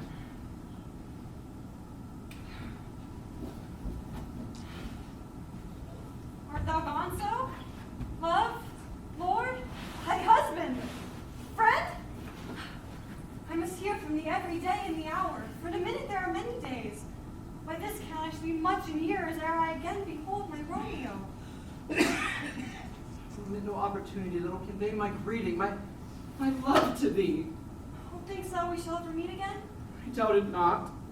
For all these woes shall serve a sweet discourse in our time to come. God, I have an ill-divining soul. Methinks I see thee now thou art below as one dead in the bottom of a tomb. Either my eyesight fails or thou lookst pale. Believe me, love, and my eyes so do you. Our sorrow drinks our blood. Adieu. Adieu. Fortune, fortune. All men call thee fickle. If thou art fickle, what dost thou with him that is renowned for faith? Be fickle, fortune, for that I hope thou wilt not keep him long, but send him back. Oh, daughter, are you up? Who is it that calls? Is it my lady mother? Is she not down so late or up so early? What unaccustomed cause procures her hither? Why, how now, Juliet? Madam, I am not well. Evermore weeping for your cousin's death. What, wilt thou wash him from his grave with tears? And if thou couldst not make him live. Therefore, have done. Some of grief shows much of love, but much of grief shows still some want of wit. Yet let me weep for such a feeling loss. So shall you feel the loss, but not the friend which you weep for. Feeling so the loss cannot choose but ever weep the friend. Well, girl, thou weepest not so much for his death as that the villain lives, which slaughtered him. What villain, madam? That same villain, Romeo. Villain, he be many miles asunder. God pardon him! I do with all my heart, and yet no man like he doth grieve my heart. That is because the traitor murderer lives. I, madam, from the reach of these mine hands, would none but I might venge my cousin's death. We will have vengeance for it. Fear thou not, then weep no more. I'll send to one in Mantua where that same banished renegade doth live. Shall give him such an unaccustomed dram that he shall soon keep Tybalt company. And then I hope thou wilt be satisfied. Indeed, I shall never be satisfied with Romeo till I behold him dead. It's my poor heart for a kinsman vexed. Madam, if you could find out but a man to bear poison, I would temper it, that Romeo should, upon receipt thereof, soon sleep in quiet. How my heart abhors to hear him named, and cannot come to him, to wreak the love I bore my cousin upon his body that slaughtered him. Find thou the means, and thou find such a man. But now I'll tell thee joyful tidings, girl. And joy comes well in such a needy time. What are they? Beseech your ladyship. Well, thou hast a careful father, child. One who to put thee from thy heaviness hath sorted out a sudden day of joy. One that thou expectest not, nor I looked not for. Madam, in happy time, what day is that? Marry, my child, early next Thursday morn, the gallant young and noble gentleman, the County Paris, at St. Peter's Church, shall happily make thee there a joyful bride. Now by St. Peter's Church and Peter too, he shall not make me there a joyful bride.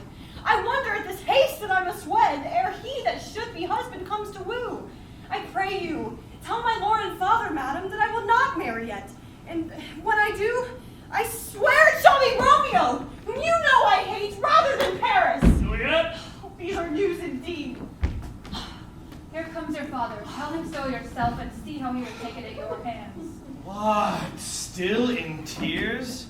How now, wife? Have you delivered to her our decree? Aye, sir, but she will none, and she gives you thanks. I would the fool were married to her grave. Soft. Take me with you. Take me with you, wife. How will she none? Doth she not give us thanks? Is she not proud? Doth she not count her blessed, unworthy as she is, that we have wrought so worthy a gentleman to be her bridegroom? I'm proud that you have, but thankful that you have.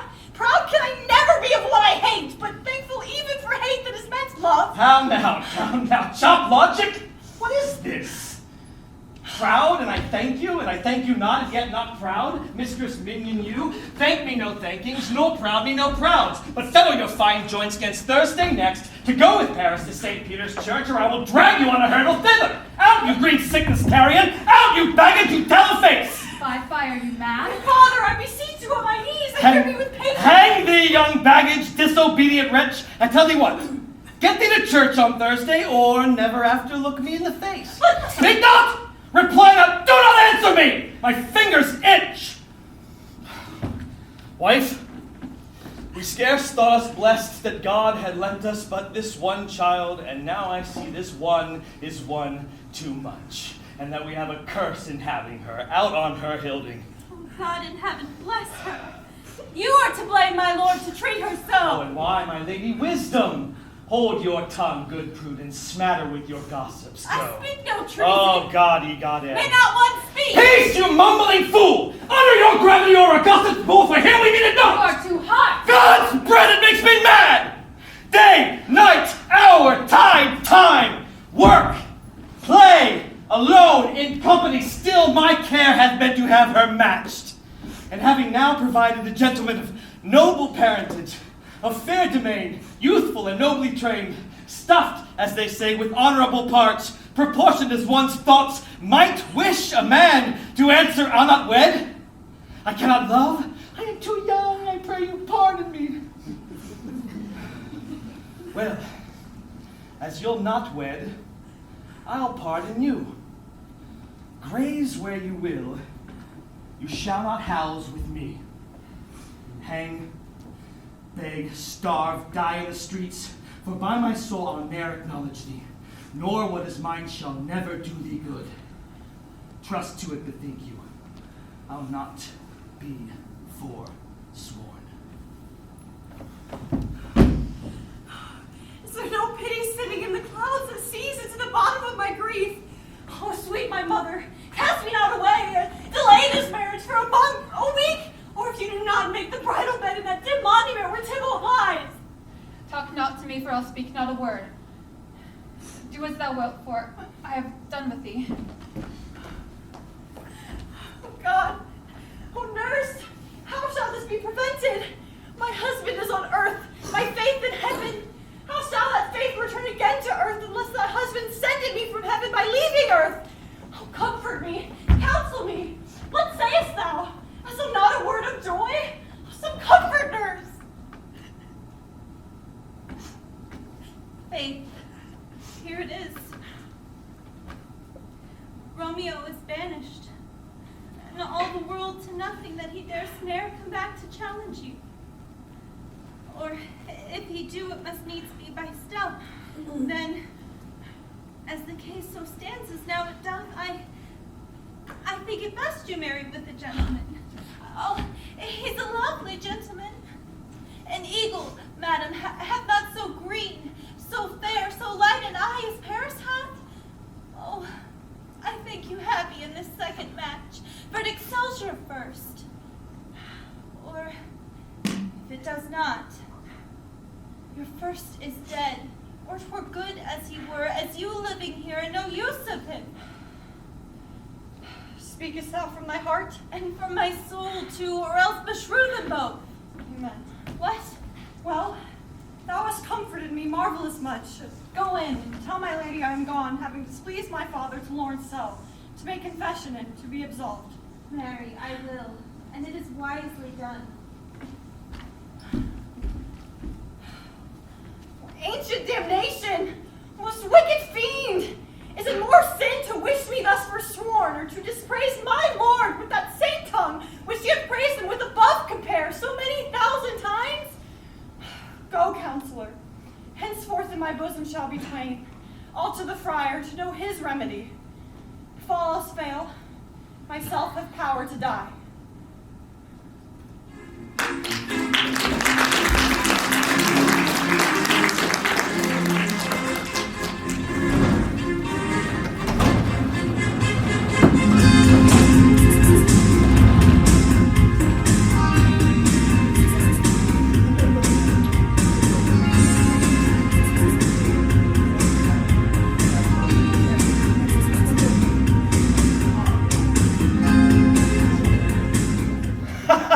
On Thursday, sir. The time is very short. My father Capulet would have it so, and I'm nothing slow, but slackest haste. You say you do not know the lady's mind. Uneven is the course. I like it not. Immoderately, she whips for Tybalt's death, and therefore I had little talks of love. For Venus smiles not in the eyes of tears.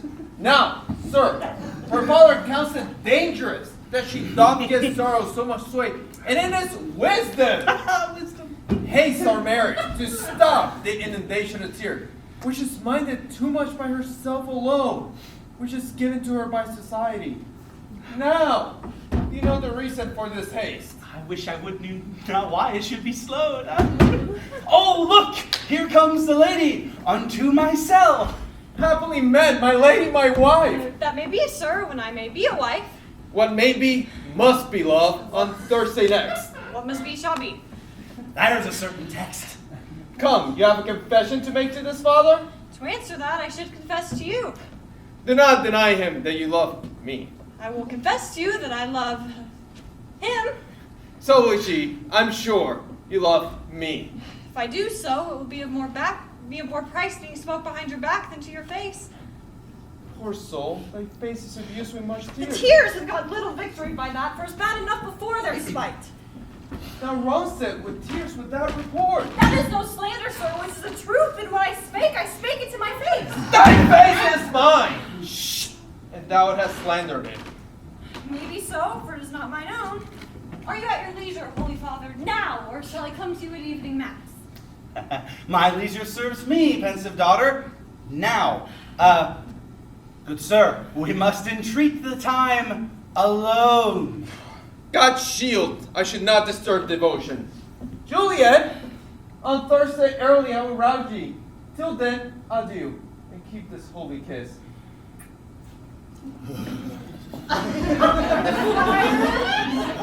Weep with me. Past hope, past cure, past help. Juliet, I already know thy grief. It strains me past the compass of my wits. I know it is true, and nothing may prorogue it. On Thursday next be married to this county. Tell me not, friar, that thou hear'st of this, unless thou tell me how I may prevent it. If in thy wisdom thou canst give no help, do thou recall my resolution wise, and with this knife I'll help it presently. God join my heart and Romeo's, thou our hands, and ere this hand by thee to Romeo sealed shall be the label to another deed. Be not long to speak, I will not die, if thou speak not of remedy. Oh, daughter, I do spy a kind of hope. One that craves this desperate in execution, as that is desperate that we would prevent.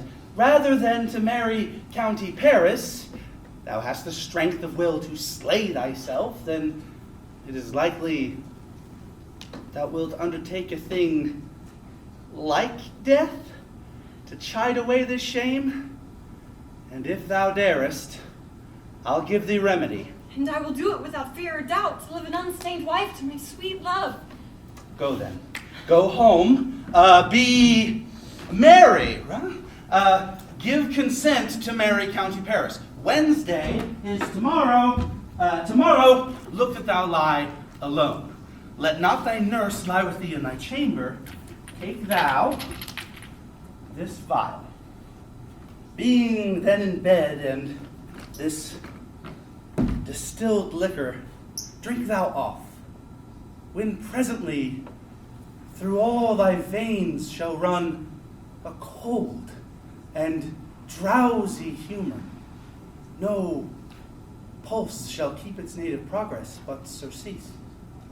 No warmth, no breath will testify thy livest. The rose in thy lips and cheeks shall fade to paly ashes, thy eyes' windows fall. Like death when he shuts up the day of life, each part, deprived of supple government, shall stiff and stark and cold appear like death. And in this borrowed likeness of shrunken death wilt thou continue 42 hours, and then awake, as if from a pleasant sleep. Now, when the bridegroom comes to rouse thee from thy bedchamber, there art thou dead. Then, as the manner of our country is, in thy best robes uncovered, thou shalt be taken to that same ancient vault where all the kindred Capulets lie. In the meantime, against thou shalt wake, shall Romeo by my letters know our drift, and hither shall he come. And he and I shall watch thy waking, and that very night shall Romeo bear thee hence to Mantua.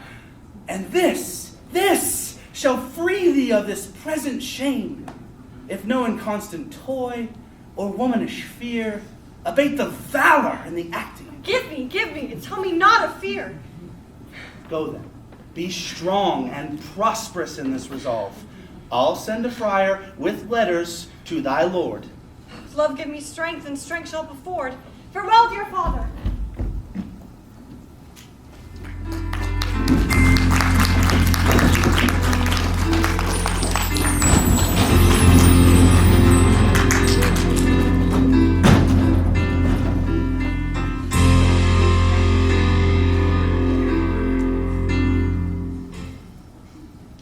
See where she comes from shrift with merry look?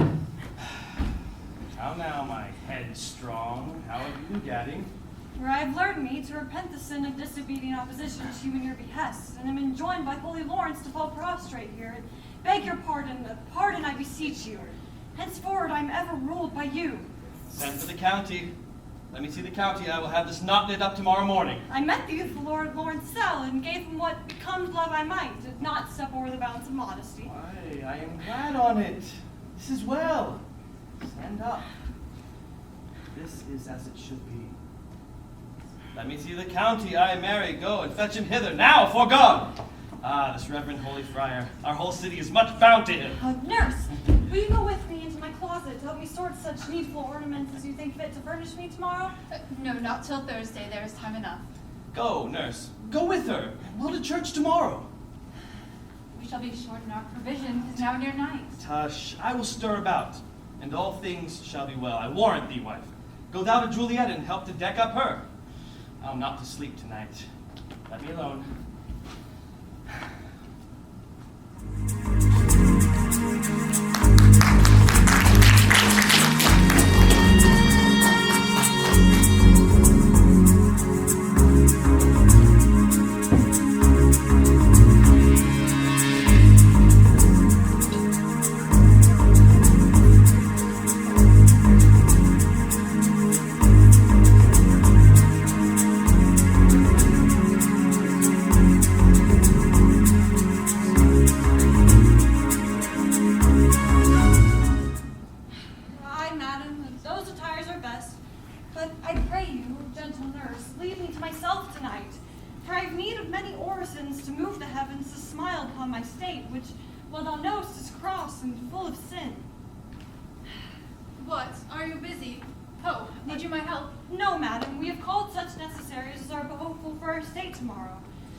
Sudden business.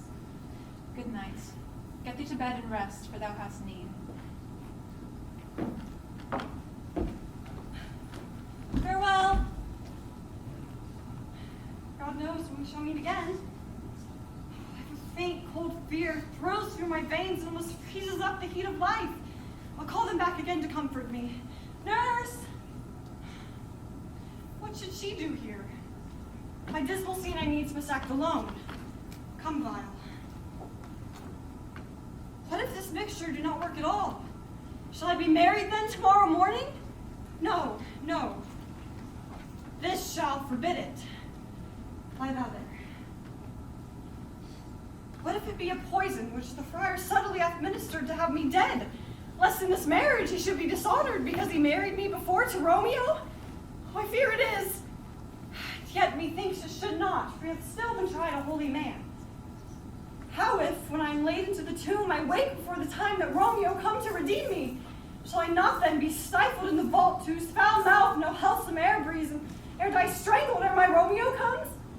Or if I live, is it not very like the horrible conceit of death and night, together with the terror of the place, as in a vault, an ancient receptacle where, for these many hundred years, the bones of all my buried ancestors are packed, where bloody Tybalt, yet but green in earth, lies festering in a shroud, where, as they say, at some hours in the night spirits resort.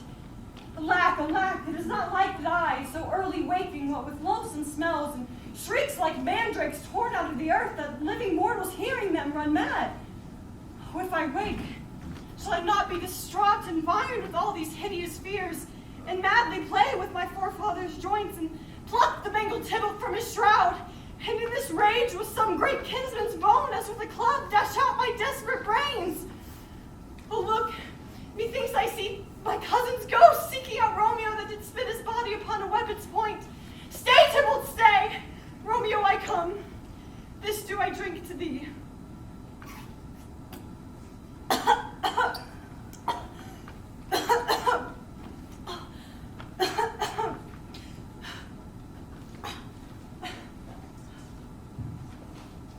Go, waken Juliet. Go and trim her up.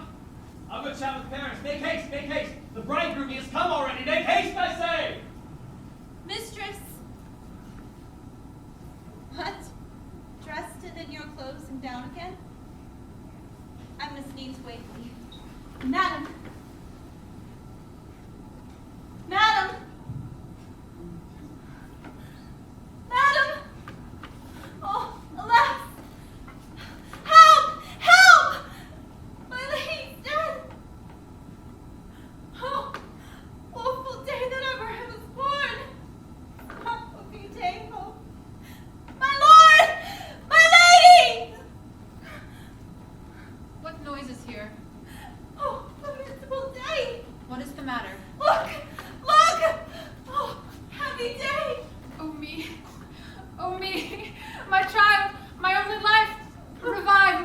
will die with thee. Help! Help! Call Oh, shame! Bring Juliet forth. Her lord is come. She's dead! Deceased! She's dead! Elect the day! Elect the day. She's dead. She's dead. Let me see her out. Alas, she's cold. Her blood is settled and her joints are stiff. Life and these lips have long been separated. Death lies on her like an untimely frost upon the sweetest flower of all the field. Day. Oh, woeful time. Death, that hath taken her hence to make me wail now, ties up my tongue and will not let me speak. Come, is the bride ready to go to church? Ready to go, but never to return. Oh, son, the night before thy wedding day hath death lain with thy wife. There she lies. Have I thought long to see this morning's face, and thou show me such a sight as this? Accursed, unhappy, wretched, hateful day. Most miserable hour that our time saw in lasting labor of his pilgrimage. But one poor and loving child, with one thing to rejoice in solace in, and cruel death had catched it from my sight. Be thou divorced, wronged, spited, slain, most detestable death by thee beguiled, with quite thee overthrown. O love, O life, but not love, but life and death. Oh, child, my soul, and not my child. Dead art thou, alack, my child is dead, and with my child my joys are buried. Peace! Peace! For shame. Confusion's cure lives not in these confusions. Heaven and yourself had part in this fair maid, now heaven hath all, and all the better it is for the maid. For your part in her you could not keep from death, but heaven keeps its part in eternal life. The most you sought 'twas her promotion, for 'twas your heaven she should be so advanced. And weep ye now, seeing she is advanced? Above the clouds, as high as heaven itself. Oh, in this love you love your child so ill that you run mad, seeing she is well. She is not well married that lives married long, but she is best married that dies married young. Dry up your tears and stick your rosemary on this fair course, and as the custom is, bear her to church. For fond nature bids us and lament, yet nature's tears are reason's merry. All things that we ordained festival turn from their office to black funeral. Sir, go you in, and madam, go with him, and Sir Paris, go. Everyone prepare to follow this fair course unto her grave. The heavens do lower upon you for some ill. Move them no more by marking their high will.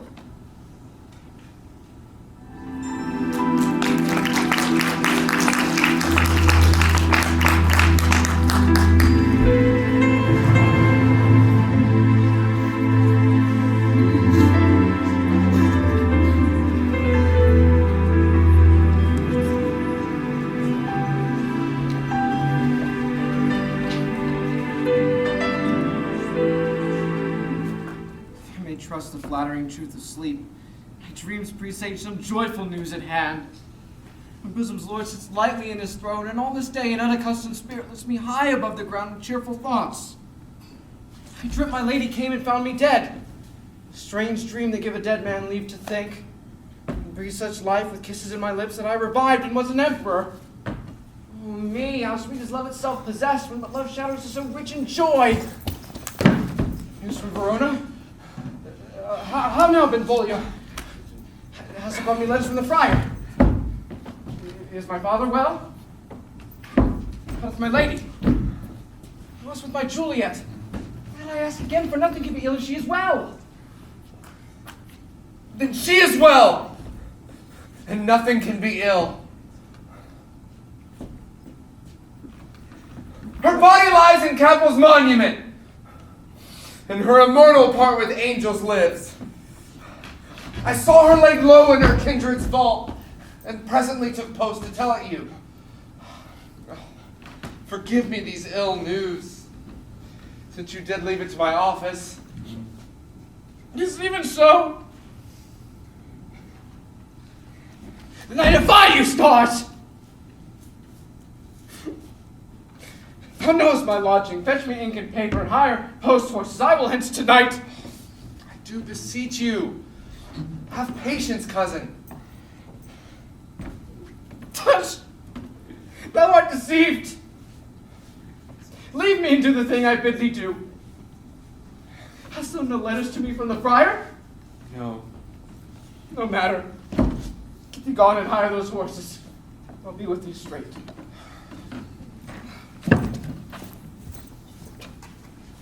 Oh, Juliet, I will lie with thee tonight. We'll see as for means. Oh, mischief, thou art swift to work in the thoughts of desperate men!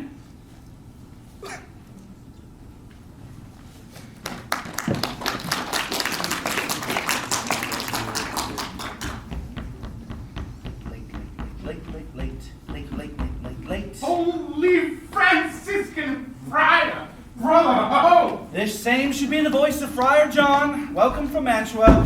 What says Romeo, or if his mind be writ, give me his letter.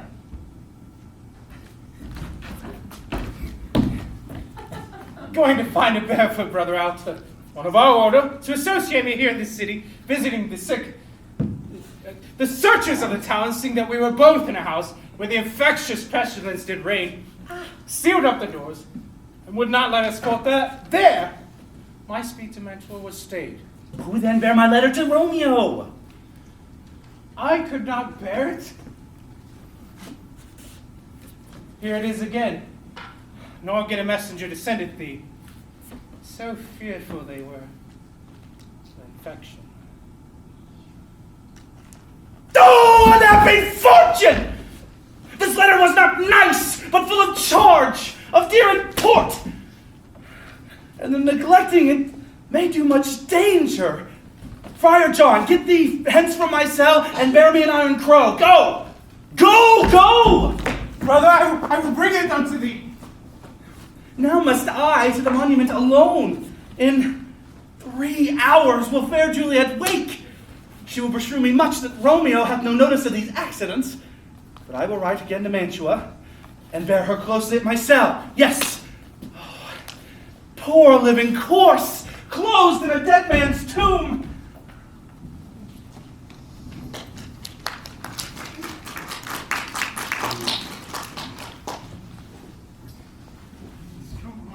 Say you know an apothecary? He's this way. Here about he dwells? Yes, right here. This should be the house? Yes.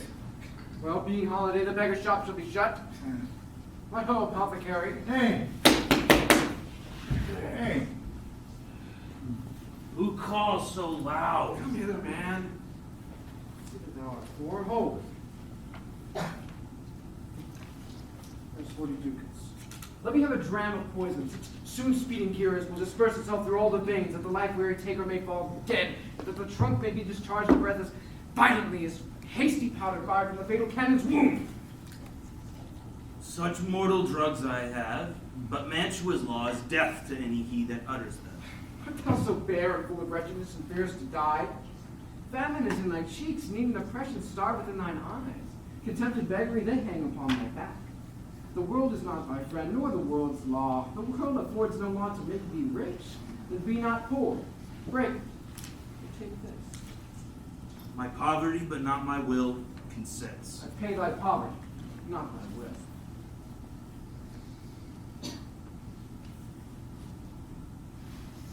Take this, and put it in any liquid thing you will, and drink it off. And if you had the strength of 20 men, it would dispatch you straight. There is like gold, more poison to men's souls, doing more murders in this loathsome world than these poor compounds that thou mayest not sell. I have given thee poison, thou hast sold me none. Farewell. You. I appreciate the help. Buy food and get thee in flesh. Oh, thank you. Come cordial and not poison. Hence we must go to Juliet's tomb. There I must use thee.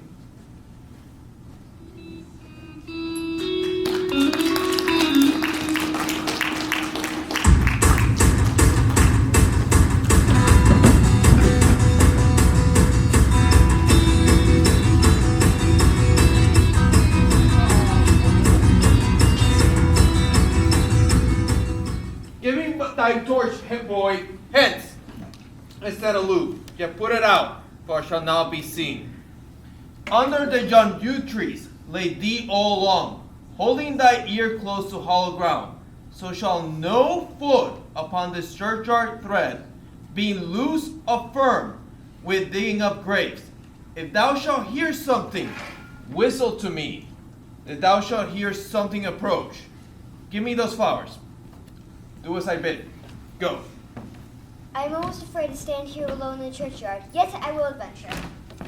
Sweet flowers with flowers, bridal bed I drew. Oh woe, thy canopy is dust and stone, which with sweet tears I nightly drew, or wanting that with tears distilled by moans.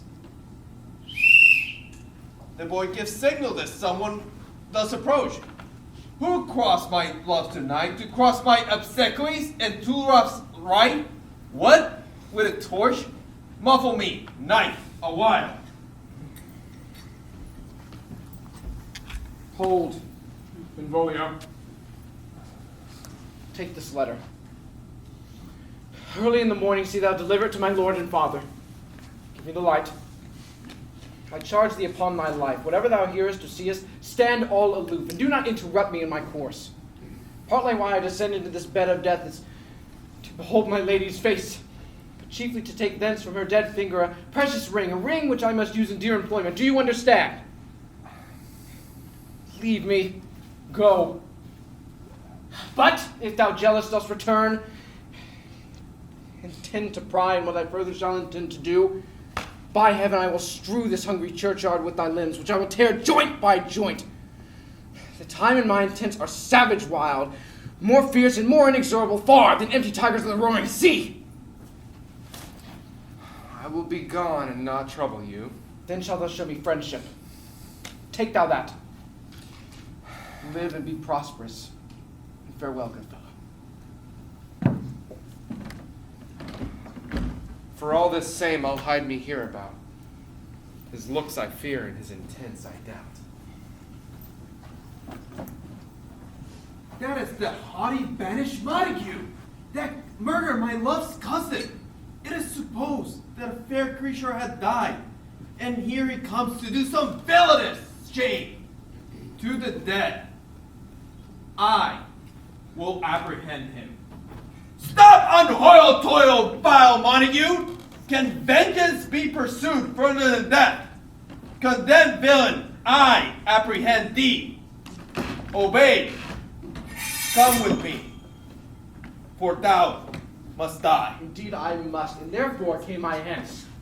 Good gentle youth, tempt not a desperate man. Fly hence, leave me, look upon these gone. Let them affright thee. I beseech thee, youth, put not another sin upon my head by urging me to fury, for by heaven, I love thee better than myself. So I come hither armed against myself. Leave me, fly hence, be gone, live, and hereafter say a madman's mercy bade thee run away. I do defy thee conjurations, and apprehend thee as a felon. Wilt thou provoke me? Come at me, boy.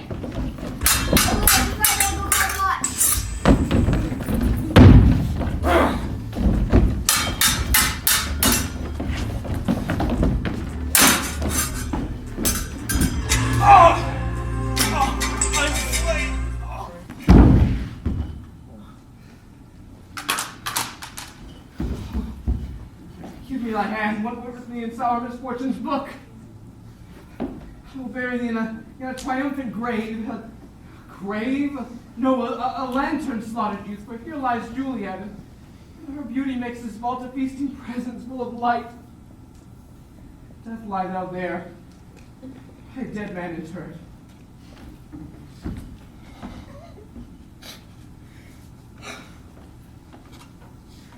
Oh, it is my lady, it is my love, it is my wife.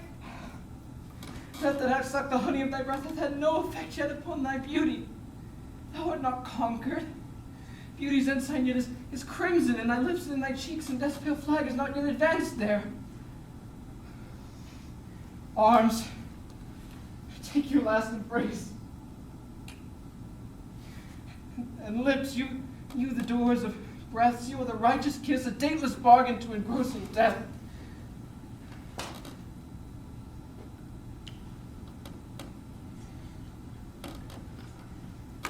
Come, bitter conduct.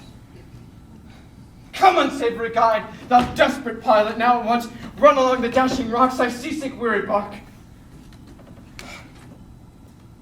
Here's to my love.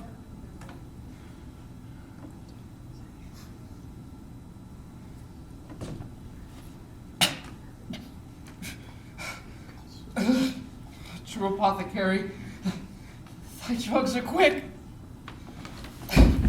As with a kiss, I die.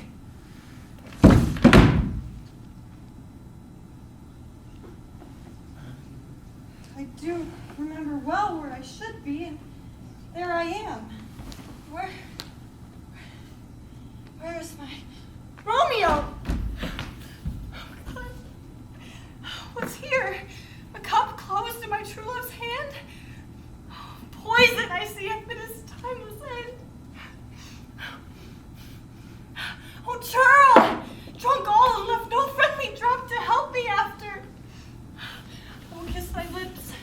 Happily some poison yet doth hang on them to make dye with the restorative. Thy lips are warm. Lead, boy, which way? Any noise? Then I'll be brief. Oh, happy dagger. This is thy sheath. They're rusted. Let me die.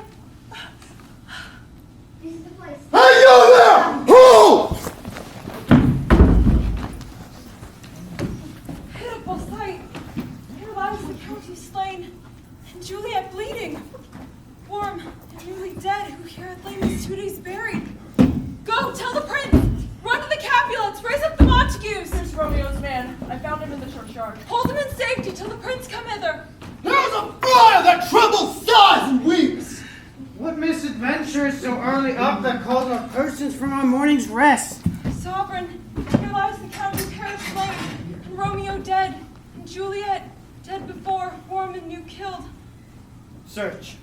Seek and know how this foul murder comes. Oh, my majesty. Oh, heavens.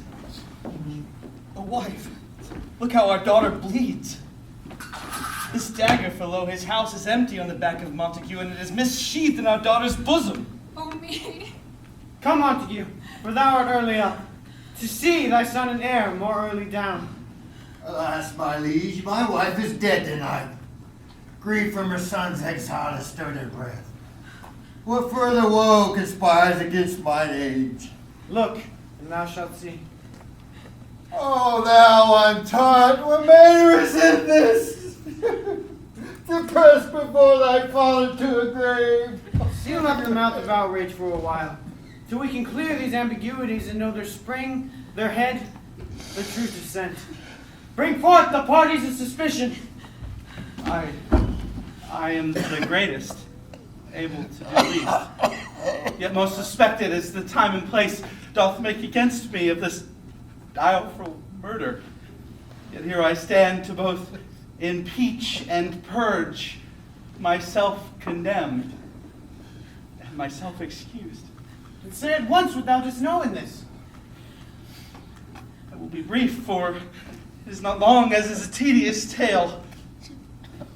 Romeo there dead is husband to that Juliet, and her there dead, that Romeo's faithful wife.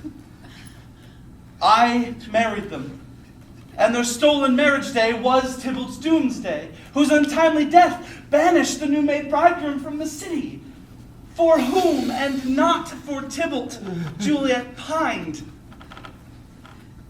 You, to remove that siege of grief from her, would have married her perforce to County Paris.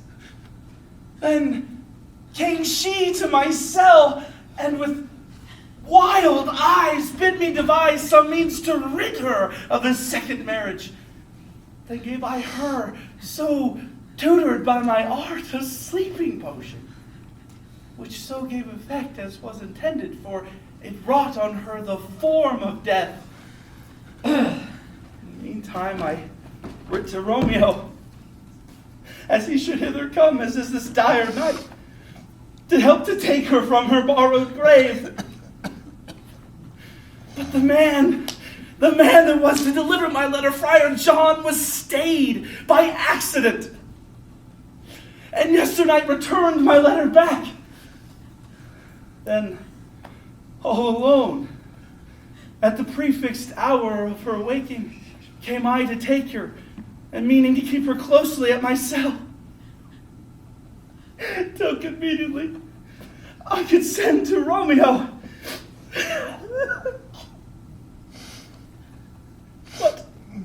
But she wakes, and here lie the noble Paris and true Romeo dead. But as it seems, did violence unto herself. All this I know, and to the marriage the nurse is privy. For aught in this miscarried by my fault, let my life be sacrificed unto the rule of service law. You still have known me to be a holy man. Where's Romeo's man? Off you. What does he say in this? I brought Romeo news of Juliet's death. And then in post he came from Mantua to this same place, to this same monument. This letter he bid me early give his father, and threatened me death going in the vault. I departed not, and left him there. Where be these enemies? Capulet, Montague, come see what a scourge is laid upon your hate, that heaven finds means to kill your joys with love, and I, for winking at your discord too, have lost a brace of kinsmen. All are punished. Oh, brother Montague, give me thy hand. This was my daughter's jointure, for no more can I demand. But I will give thee more, for I will raise her a statue in pure gold, that while Verona by thy name be told, there shall no figure at such rate be said as that the true and faithful Juliet. As rich shall Romeo's by his ladies lie, poor sacrifices for our enmity. Glooming peace this morning with it brings. The sun for sorrow will not show his head. Go hence to have more talk of these sad things. Some shall be pardoned, and some punished. For never was a story of more woe than this of Juliet and her Romeo.